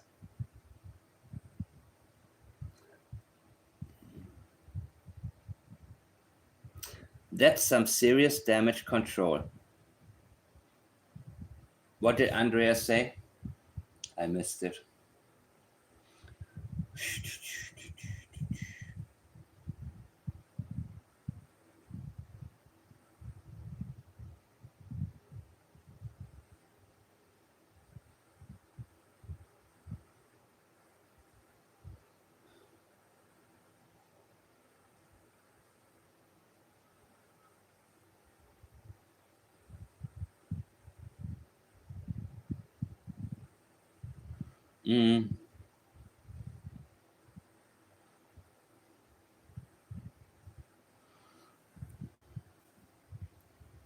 But I think that's why exactly they ban people over there, because they want Daniel to be comfortable. That's the main thing. Yeah, my daughter got a trophy the other day, and then when they gave everybody one, she didn't want hers anymore. She said it's not important. But the trophy thing, yeah, it's like everybody's right. Everybody's accurate.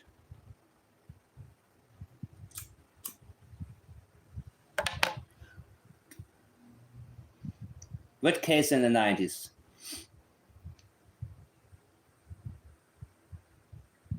In the 90s, I didn't know what I know now, but I paid attention to a lot of it.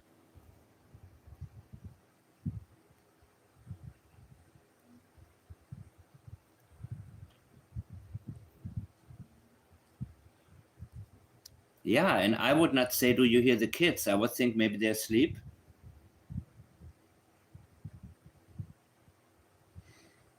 He's on Criming Shame right now, Belinda.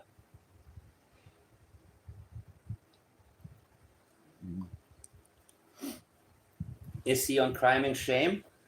Let me check on my phone. You mean he's interviewed or he is in chat, Belinda?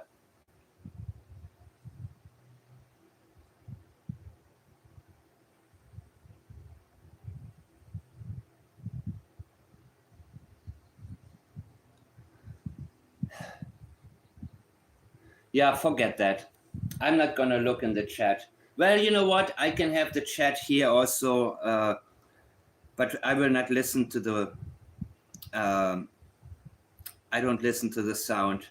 I will pull it up on my phone for a minute to see if there's any. But if anybody of you is there, can you please send me a screenshot if there's something important? You don't have. I'm not asking you to screenshot everything. Just if there's anything that is interesting.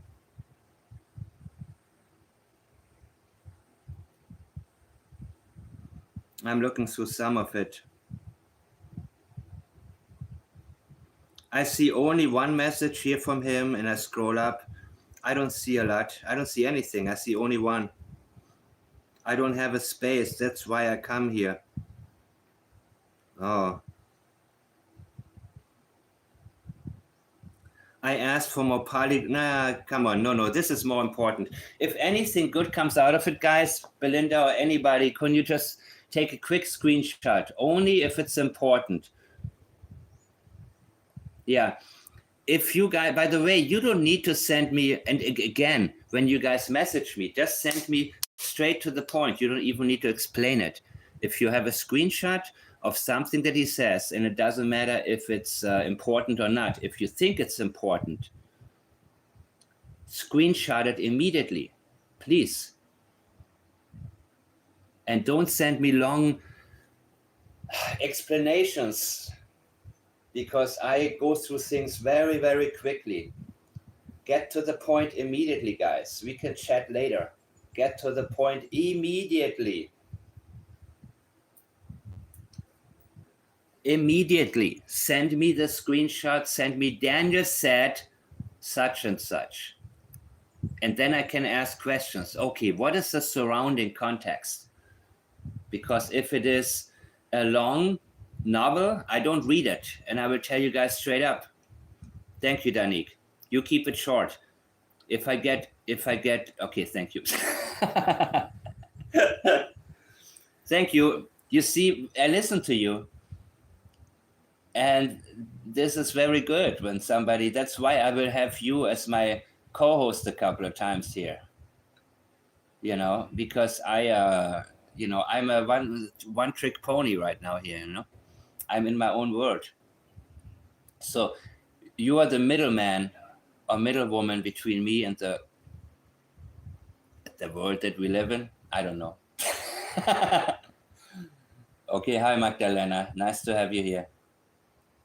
Yes, exactly. Danik, I love that. I love the fact I don't have to go back to the haystack of cow dung, because there's a golden needle somewhere, you know.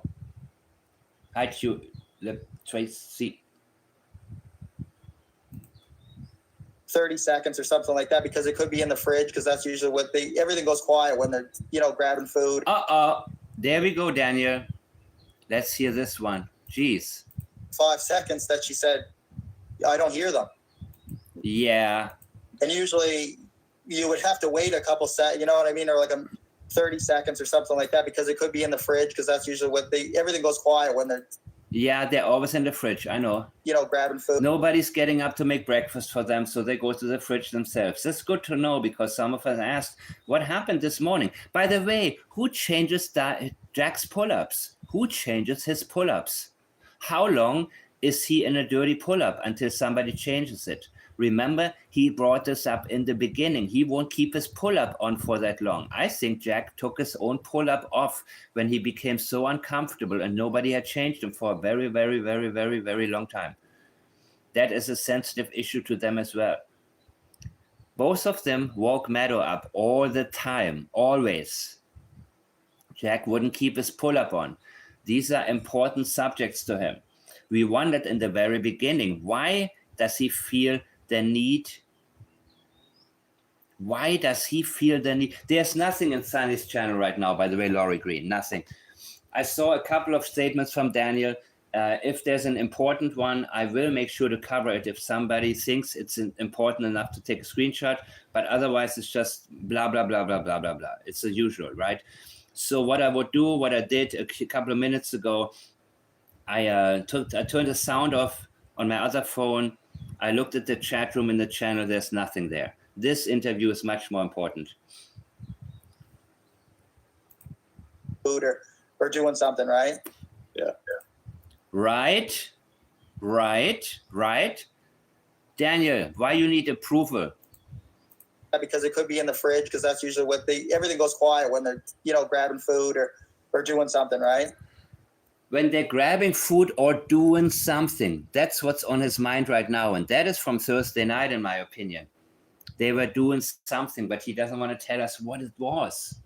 What were they doing?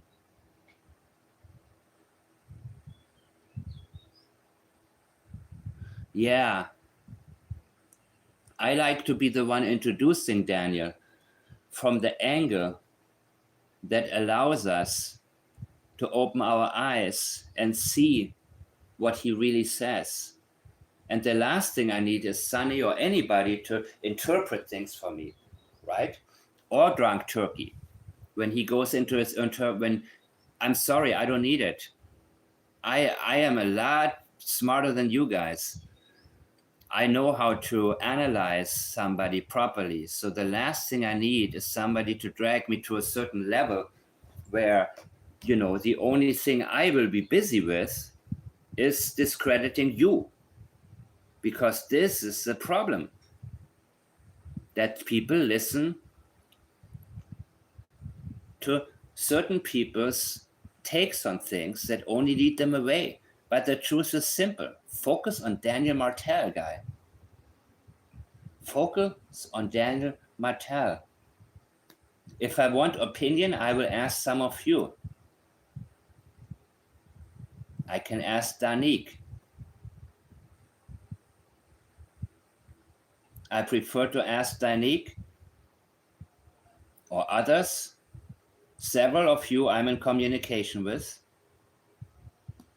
What do you think about this? I asked Magdalena yesterday and sent her something and said, what do you think about this? What is your take? Give me your anger.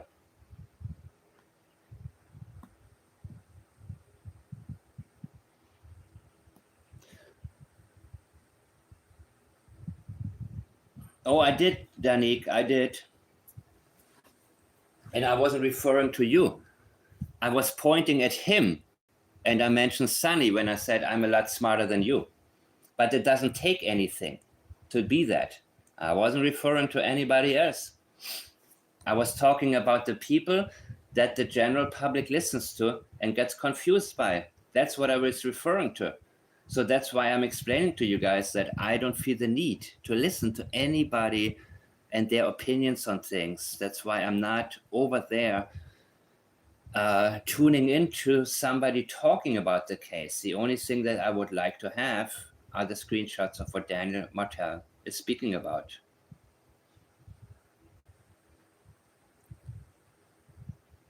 Yeah, but, I'm past that one, Danik. But that was a while ago, 20 years ago. Yeah, don't assume with me. I'm way past that, actually, but it doesn't matter. It doesn't mean that you are able to manage life. You know what I mean? It means your capability. Because there are people who are trainable. The level of trainability is what matters, right? So I believe, for example, that Daniel Martel has a much higher IQ than Chris Proudfoot. He's just undereducated. He lived his life in a trailer. He grew up there. He didn't really have an education whatsoever. And I believe that he could have turned out a lot better had he grown up with, in a different environment. But Chris Proudfoot, on the other hand, is just a dumb guy. No matter how much you would have helped him, there is a limit to certain people. Yeah, I know. That's what I'm saying. Now I'm not gonna say what my score was. I took 5 of them. I was in an elite school that I wasn't. My teachers hated me. Or they didn't hate me, but they thought my grades were so shitty. And only in math I was really, really good. But they had to let me enter because of the test that we took. They didn't want to because I was not ass-kisserish enough, or I was not able to fake interest in subjects that I wasn't interested in. Let's say it like that. I tell you in private. Yeah. And so she wakes you up. Would you Well, I notice? think she woke me up, right? We kind of woke up at the same time, but I really don't know. I kind of woke up at the same time. Kind of. Okay, this minimizing, he's trying to make the script make sense.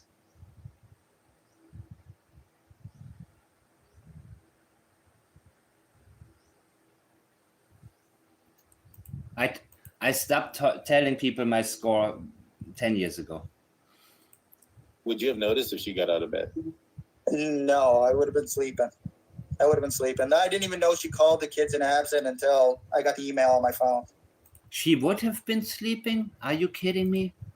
Because it could be in the fridge, because that's usually what everything goes quiet when they're, grabbing food or doing something, right? Yeah.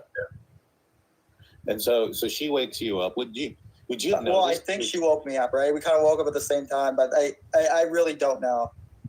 Would you have noticed if she got out of bed? No, I would have been sleeping. I didn't even know she called the kids in absent until I got the email on my phone. Well, I mean, you woke up when Lilly popped her head in, right? So you were. Yes, I did. Because there's a lock on the door, right? Yeah. And I heard like the lock rattle. So do you think though that in the time that Lilly popped her head in? I don't think it's a good thing to share it, because then people will only challenge you or try to prove you wrong and not listen to you anymore. You know what I mean? And if that woke you up, it alerted you a little bit. And the time that you fully woke up, do you think you would have been able to tell? Would you have the ability to tell whether or not Malaya got out of bed? Good question, because now he's getting. Yeah, but everybody's listening here. Maybe in my private section, I will be different in the member section. But here, everybody's listening, including the same types of people that are going to be on Facebook and try to convince others not to watch me. Yeah. I mean, this chat people are safe to me. That's true. Yeah, but it got the wrong people too. That's the problem. You know what I mean?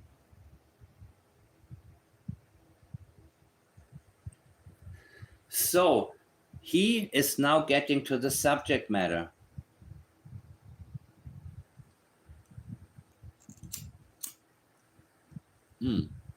Chelsea knows who's watching me. She knows, because she's hearing about it. Why are you listening? And they don't want her to listen to me.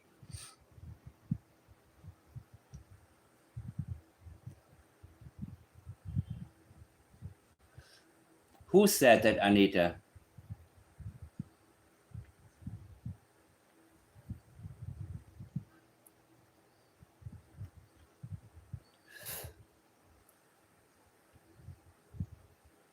Well,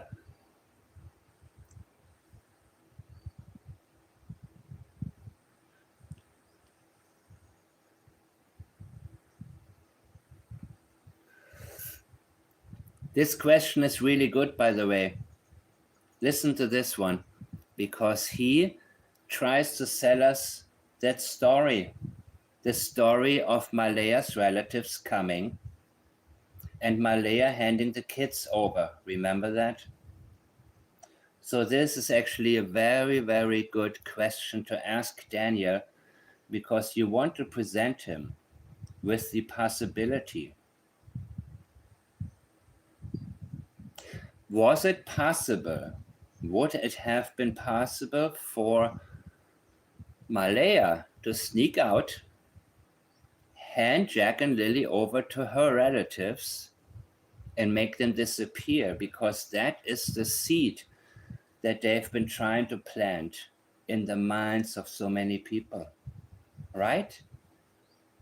So let's see if Daniel's language is consistent with what some have concluded from the seeds that Durwood planted in their minds. I don't know. Do you want to say that over again for me so I get Yeah, that's what I thought, bro. That's exactly what I thought, homeboy. That's exactly what I thought.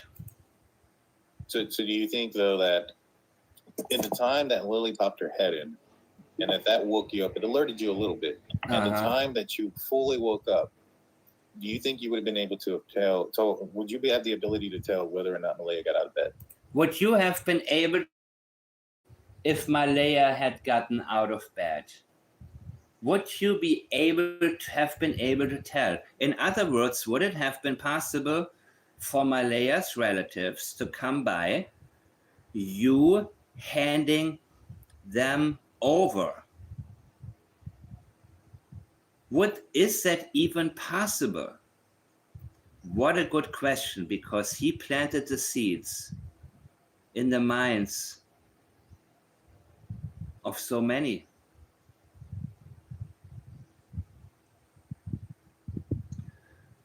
He needs some time to answer this.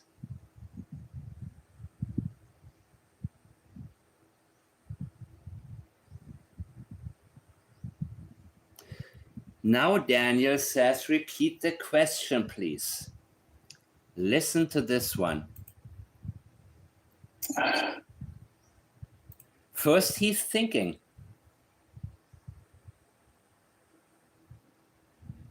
Now? I don't know. Do you want to say that over again for me? Yeah, exactly. I don't know. Exactly. I get that. I was just plugging in my phone, so I didn't hear you correctly. Yeah, you were just plugging in your phone. Right. Exactly. Exactly. No, you were not plugging in your phone, dude. You heard exactly. Because first you say, I don't know, and you were leaning back and thinking, let's hear this again. And even he's laughing because he realizes. No problem. So if you already have been woken up, Lily's popping in, so you've already woken up to a certain extent, maybe not fully awakened, but you've woken up to the point where you've acknowledged that the child has come in and out. Do you think in that moment, maybe not earlier, maybe not early in the morning, but from the moment that you were awoken, from the time that Lily popped her head in to the time that you were fully awake, do you think that Malaya could have gotten out of bed without you noticing? Good question. And you see, Durwood is not here right now to help him, because Durwood will wear you out with his monotone voice and his mass amount of words saying absolutely nothing. Daniel is a little more to the point. Now I don't remember listening to this one, and I'm on the edge right now.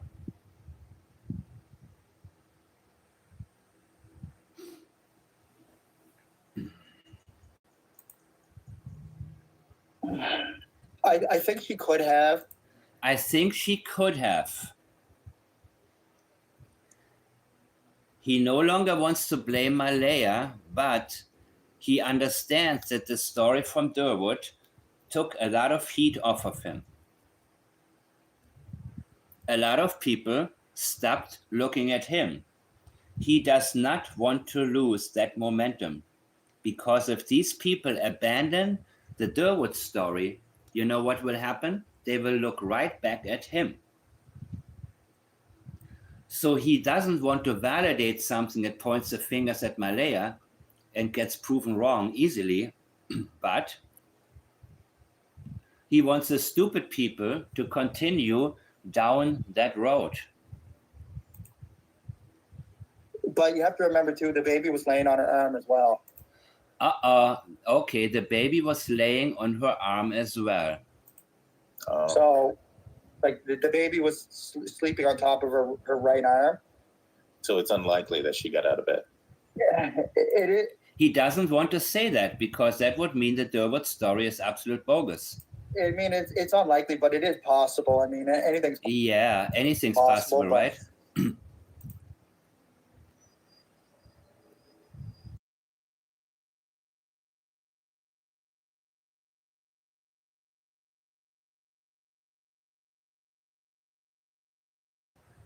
So anything's possible. That's very important for Daniel to say. Because he wants people's minds to go into all types of directions.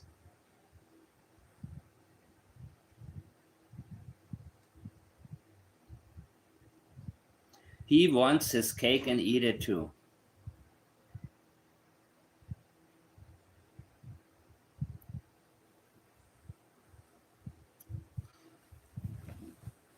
He wants your mind to go into dead ends and you to stay busy looking in a direction that gets you absolutely nowhere.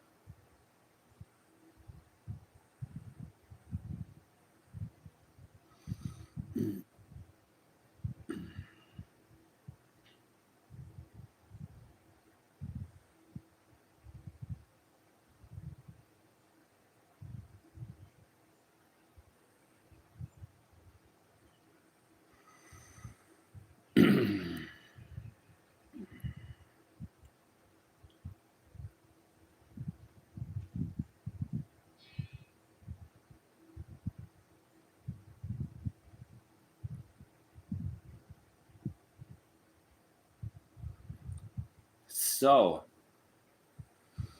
Jack got, okay. But he cannot commit to it because it makes no sense.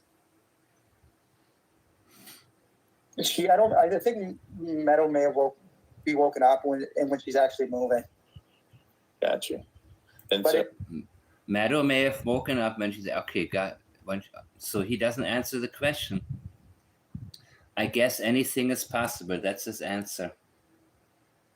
Allow your mind to go into every single direction. It's possible, Daniel. I mean, anything's possible. This case is just an absolute circus, so anything's possible. and so, so she wakes up. You wake up. What's the first thing that you do? First thing I do when I wake up is, I mean, Malaya's right beside me, and she says, "You like hear the kids?" Oh, okay. So it wasn't you then. You see? Now he's under a little bit of pressure. And all of a sudden, he says it how Malaya said it. Malaya was the one who said, "Do you like hear the kids?" Well, by the way, this is a script. Neither of them said. Maybe they said it the night before. That's possible. Because they made noise, they were in the kitchen rustling, and all of a sudden, there was quiet.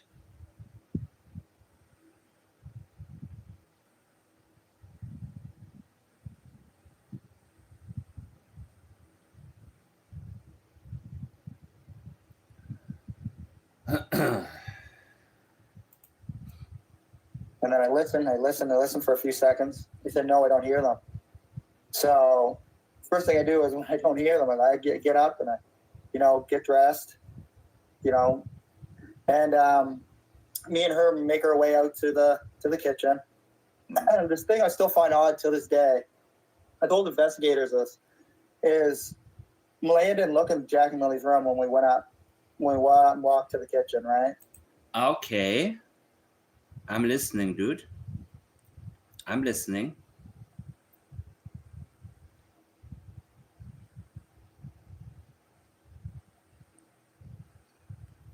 Wait, I'm looking at something right now.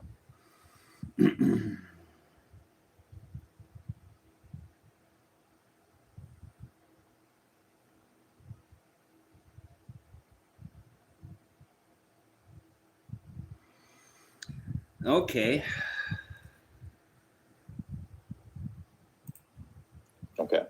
So I found that odd because we both walked up together up the hallway to the kitchen.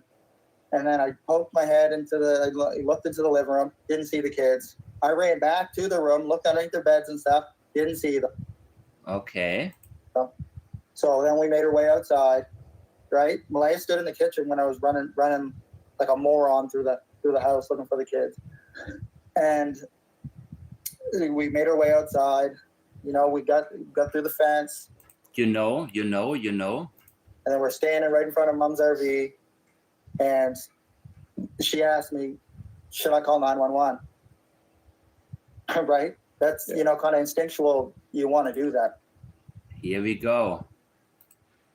Fence. And then we're standing right in front of Mom's RV. And she asked me, should I call 911? That happened on Thursday night, in my opinion.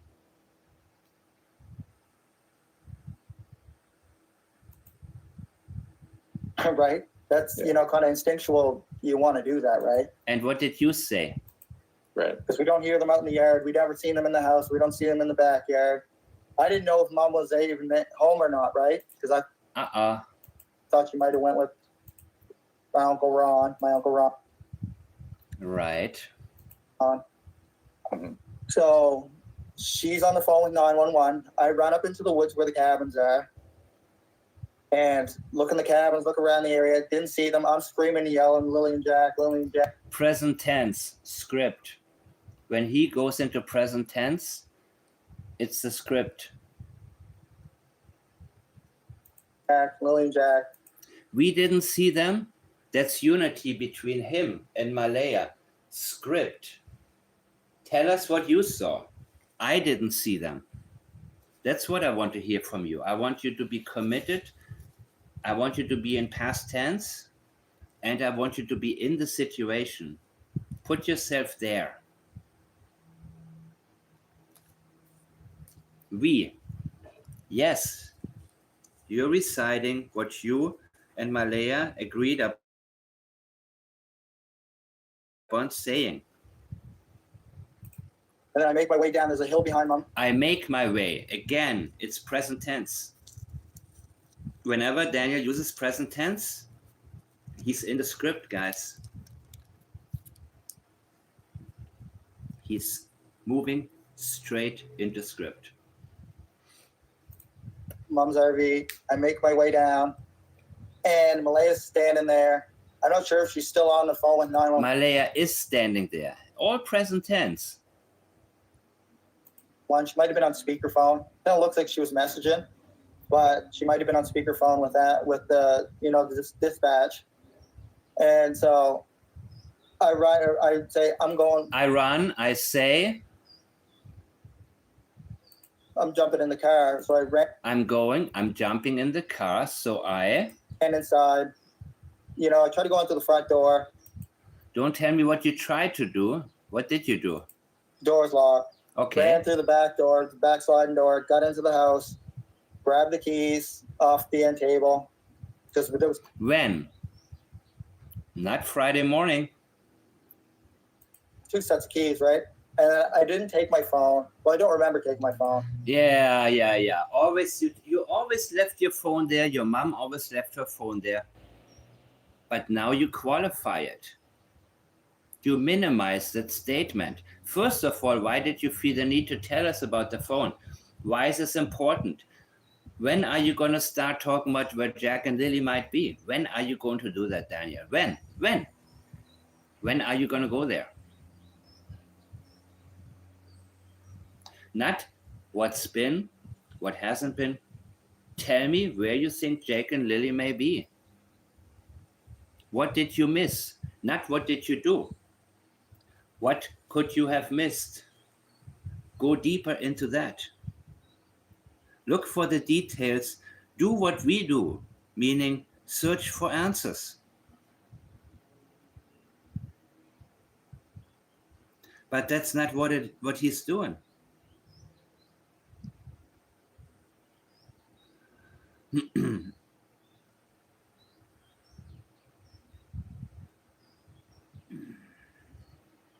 You don't remember. I got it.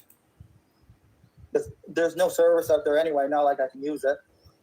So Well, but some Malaya was using, she was calling, okay, I guess 911 is easy to call, even if you don't really have service. Got it.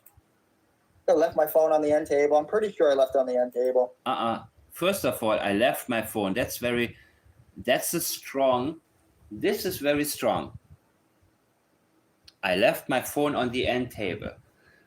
This would usually be highly reliable unless you feel the need to immediately qualify your own statement. Or you say, I left my phone on the end table, but I also had too much to drink and I don't remember, something like that. I left my phone at the end table. I'm pretty sure. No, you didn't. I'm pretty sure I left it on the end table. He feels the need to qualify this right now, immediately. He said he left it on the end table. Now he's only pretty sure. Why does he feel the need to mention the phone? And why does he then feel the need to minimize his own statement, to express uncertainty? Investigators would know that for 100%. So how would they know? How would the investigators know where your phone was at what specific time? Are they able to see the exact location within your house? How would they know? my keys, grabbed the keys, ran up to the Nissan Pathfinder, and that's when I started to search the dirt roads and the culverts, right? So I went up Lansdowne Road.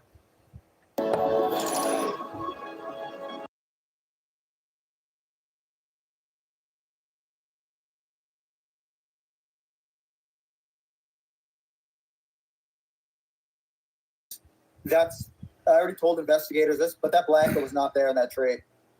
Which direction were you There- heading? This is so much to work with. I already told investigators this, but that blanket was not there in that phone on the end table. I'm pretty sure I left it on the end table. Yeah. Investigators would know that for 100%. Mm-hmm. So Yeah. grabbed the keys, ran up to the Nissan Pathfinder, Yeah. and that's when I started Right. to search the dirt roads and the culverts. That's when I started to search.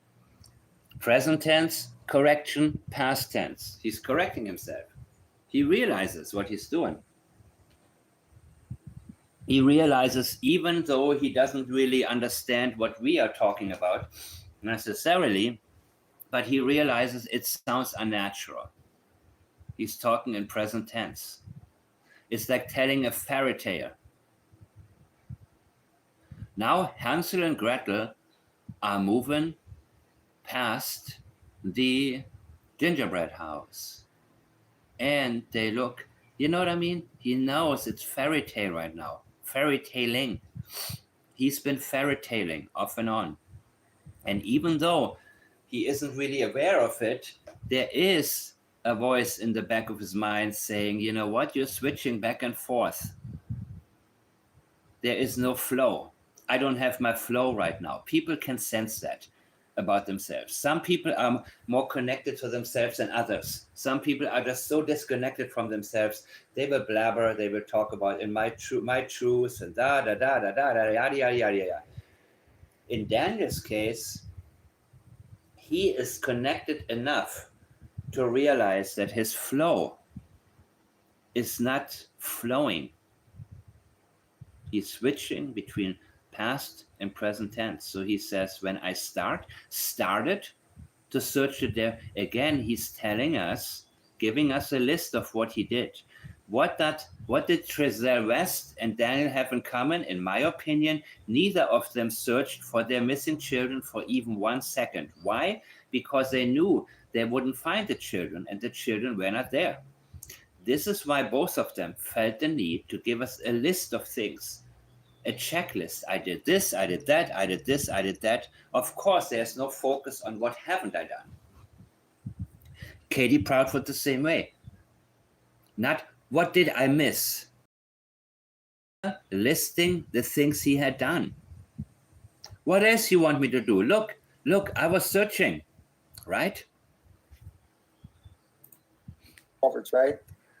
So I went up Lansdowne Road, and I I already told investigators this, but that blanket was not there in that tree. Which direction were you That heading? would be when I'm coming out the end of the driveway, and I'm going right toward Lansdowne Road, over the tracks, and then hanging a hard right. Yeah. So you were coming the direction that would have been visible to you, and you didn't see it. Yeah, I'd be going. Right at the end of the driveway. I take a right. I'm going Across the railroad tracks and then right up with the dirt road. It's Lansdowne Road where the blanket was found. So when you're running around and as you're going outside and you're looking, that gate outside, is it always open? Was it unlocked? Was it locked? Sometimes it's open. Was it open? What do you mean sometimes it's open? He's asking you specifically that particular moment. In that morning? I do not remember that. I don't remember. Okay. And so you come It's around. it's not hard to open up gates anyway. They're just slide. Like, I always forget to close. My mom always reminds me, but they're just a slide and bolt lock, right? You never remember to keep the lock the gate. Yeah. There's nothing hard about those locks at all. That's why Janie calls you a 34-year-old boy. And yeah. Well, maybe none, but I'm just kind of curious because if you can unlock it and open it, but if you're on the other side of the fence and you're small, can you reclose it? Yeah, you can. All you do is just pull the fence close to you and then close it. Interesting. Yeah. Okay. So there may not be a clue there. So you're out there searching in the woods. How long before law enforcement arrived? I was Yeah, is it 12 minutes or 26? told 12 minutes. Okay. By whom? But then when I looked at the documentation and, asked questions and dug further, it was 22 minutes, I do believe. And were you at the house when they arrived? No. I was actually, when they were. Yeah, where were you? Were you at the pipeline and then came back to drop off the car? Arriving, I was actually coming back to the house in the car. From where? And I couldn't park in the driveway because RCMP just stopped it.